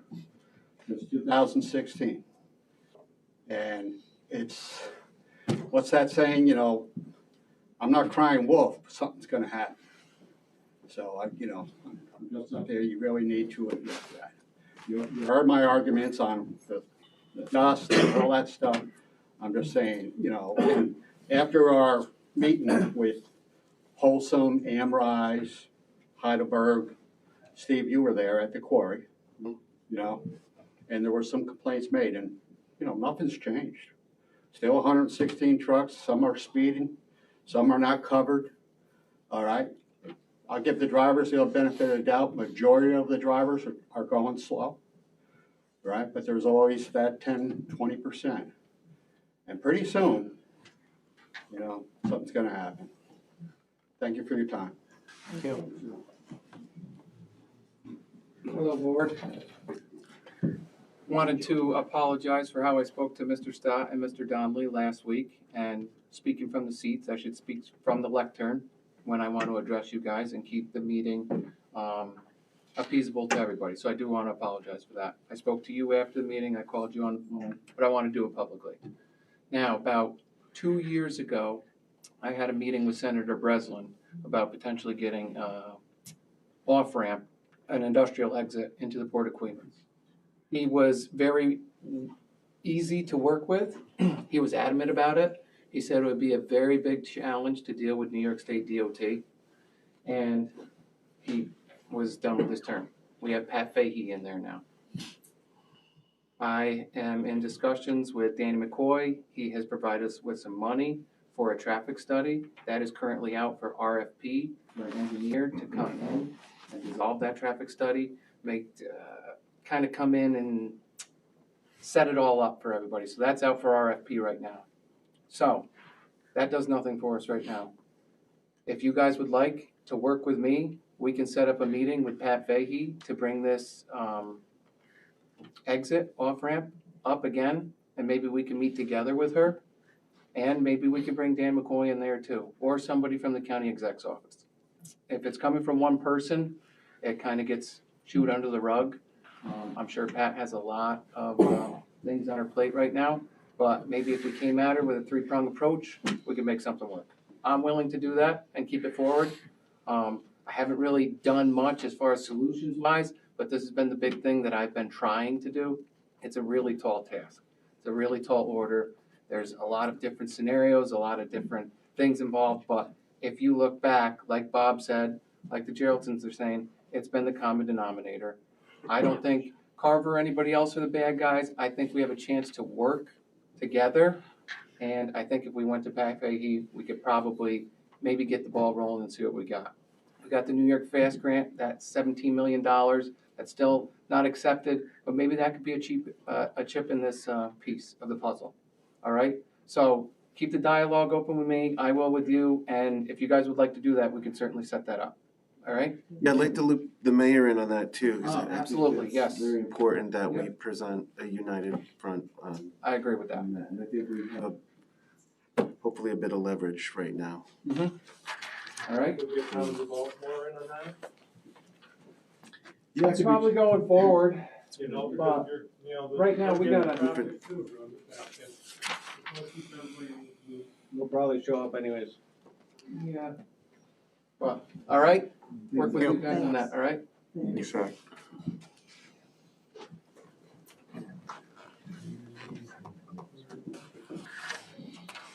I just wanted to say from Carver Company's side, we are more than willing to work with this board, the planning board, the county legislature to address any concerns about truck traffic. We have done numerous truck traffic studies and all of them come back to coordination with DOT.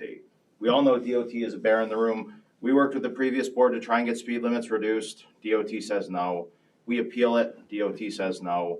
We can put all of our heads together, but we all need to address this with DOT. This isn't going to be Queens or Ravena or the county. These are DOT roads and we need to address them with DOT. So we need to come up with a plan and we need to stay after it. We had at least 5 or 6 meetings with DOT with the previous regime.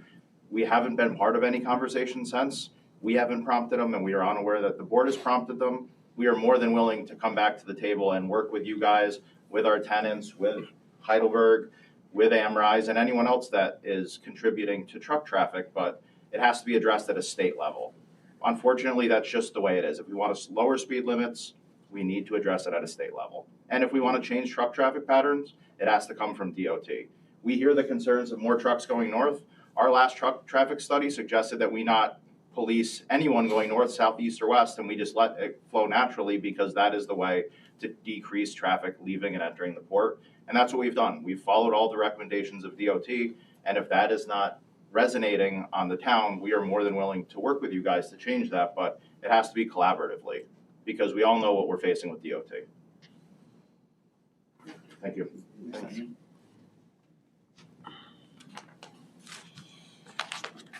Any further comment? Hearing none, I'll make a motion to adjourn. Second? Yeah. All in favor? Aye.